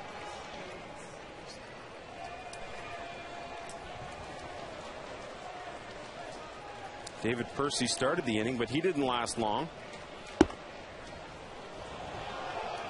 The runner Johnson at third, still the responsibility of Percy. 3 runs have already scored here in the top of the 9th inning. The Rays clinging to their final 2 outs, but have added a little interest to things here in this 9th inning.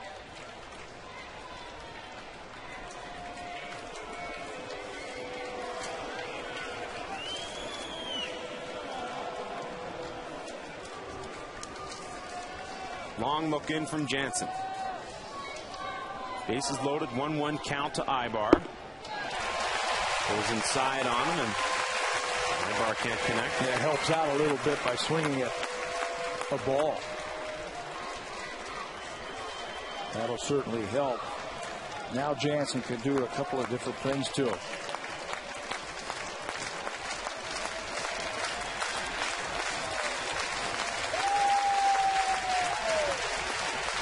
1-2 pitch. The crowd getting back into this thing. Hit on the ground. It's a fair ball. Overbay bobbles it once and then gets it over to Jansen, but another run comes across to score. That will close the books on David Percy. But the Jays at this point will surely just trade a run for an out. Certainly, just counting outs right now. This is something that the Rays have done against the Blue Jays all season long. Look how they have outscored them after the 6th inning. The numbers 36-7 now. 8th and 9th inning, the Rays have put up big runs this season. 88 runs in the 8th inning this year, 37 in the 9th. You can make that now 41 in the 9th inning this season. Big numbers. And really tough, even in a game where the Blue Jays are so far ahead, to hold this Tampa Bay team at bay. And surely that was on the minds of the Blue Jays yesterday in a 2-1 game. But Kevin Gregg put an end to all that talk. He allowed a leadoff hit to Longoria, struck out Ibar, got Zobrist and Bartlett to end the game.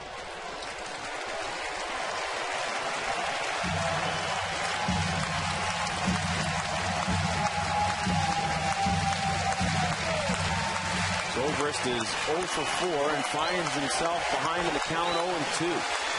The Blue Jays trying to wrap this thing up.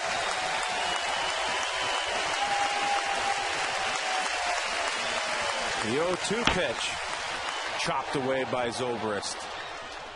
And Pat, you're right. They will not go easily. You never see a Tampa Bay Ray batter give away at bats. They're always grinding. They're always focused. They're always getting up there, making it hard on you to get them out. Back on their feet here at the Rogers Center. 17-11 the Jays lead it. Runners on second and third. 0-2 count in the dirt to Zobrist. I don't know if their focus goes up or what, but in the 7th inning, in this game, from the 7th inning on, they've only struck out 1 time. And that tells you that that concentration level goes up just a little bit more. The focus factor a little bit higher, and they make you earn it. Check swing to Zobrist. They'll check down to third base, and Jeff Nelson says yes. So the Blue Jays finally end this thing on a day in which they pound out a season-high 20 hits and score a season-high 17 runs for the 3rd time in franchise history to hit 8 home runs in a game. JP Arencibia, a debut to remember. 4 for 5 with 2 home runs, 3 runs scored, and 3 driven in. For Scott Carson, Pat Tabler, and an entire Sportsnet crew, I'm Sam Cosentino saying good afternoon from the Rogers Center.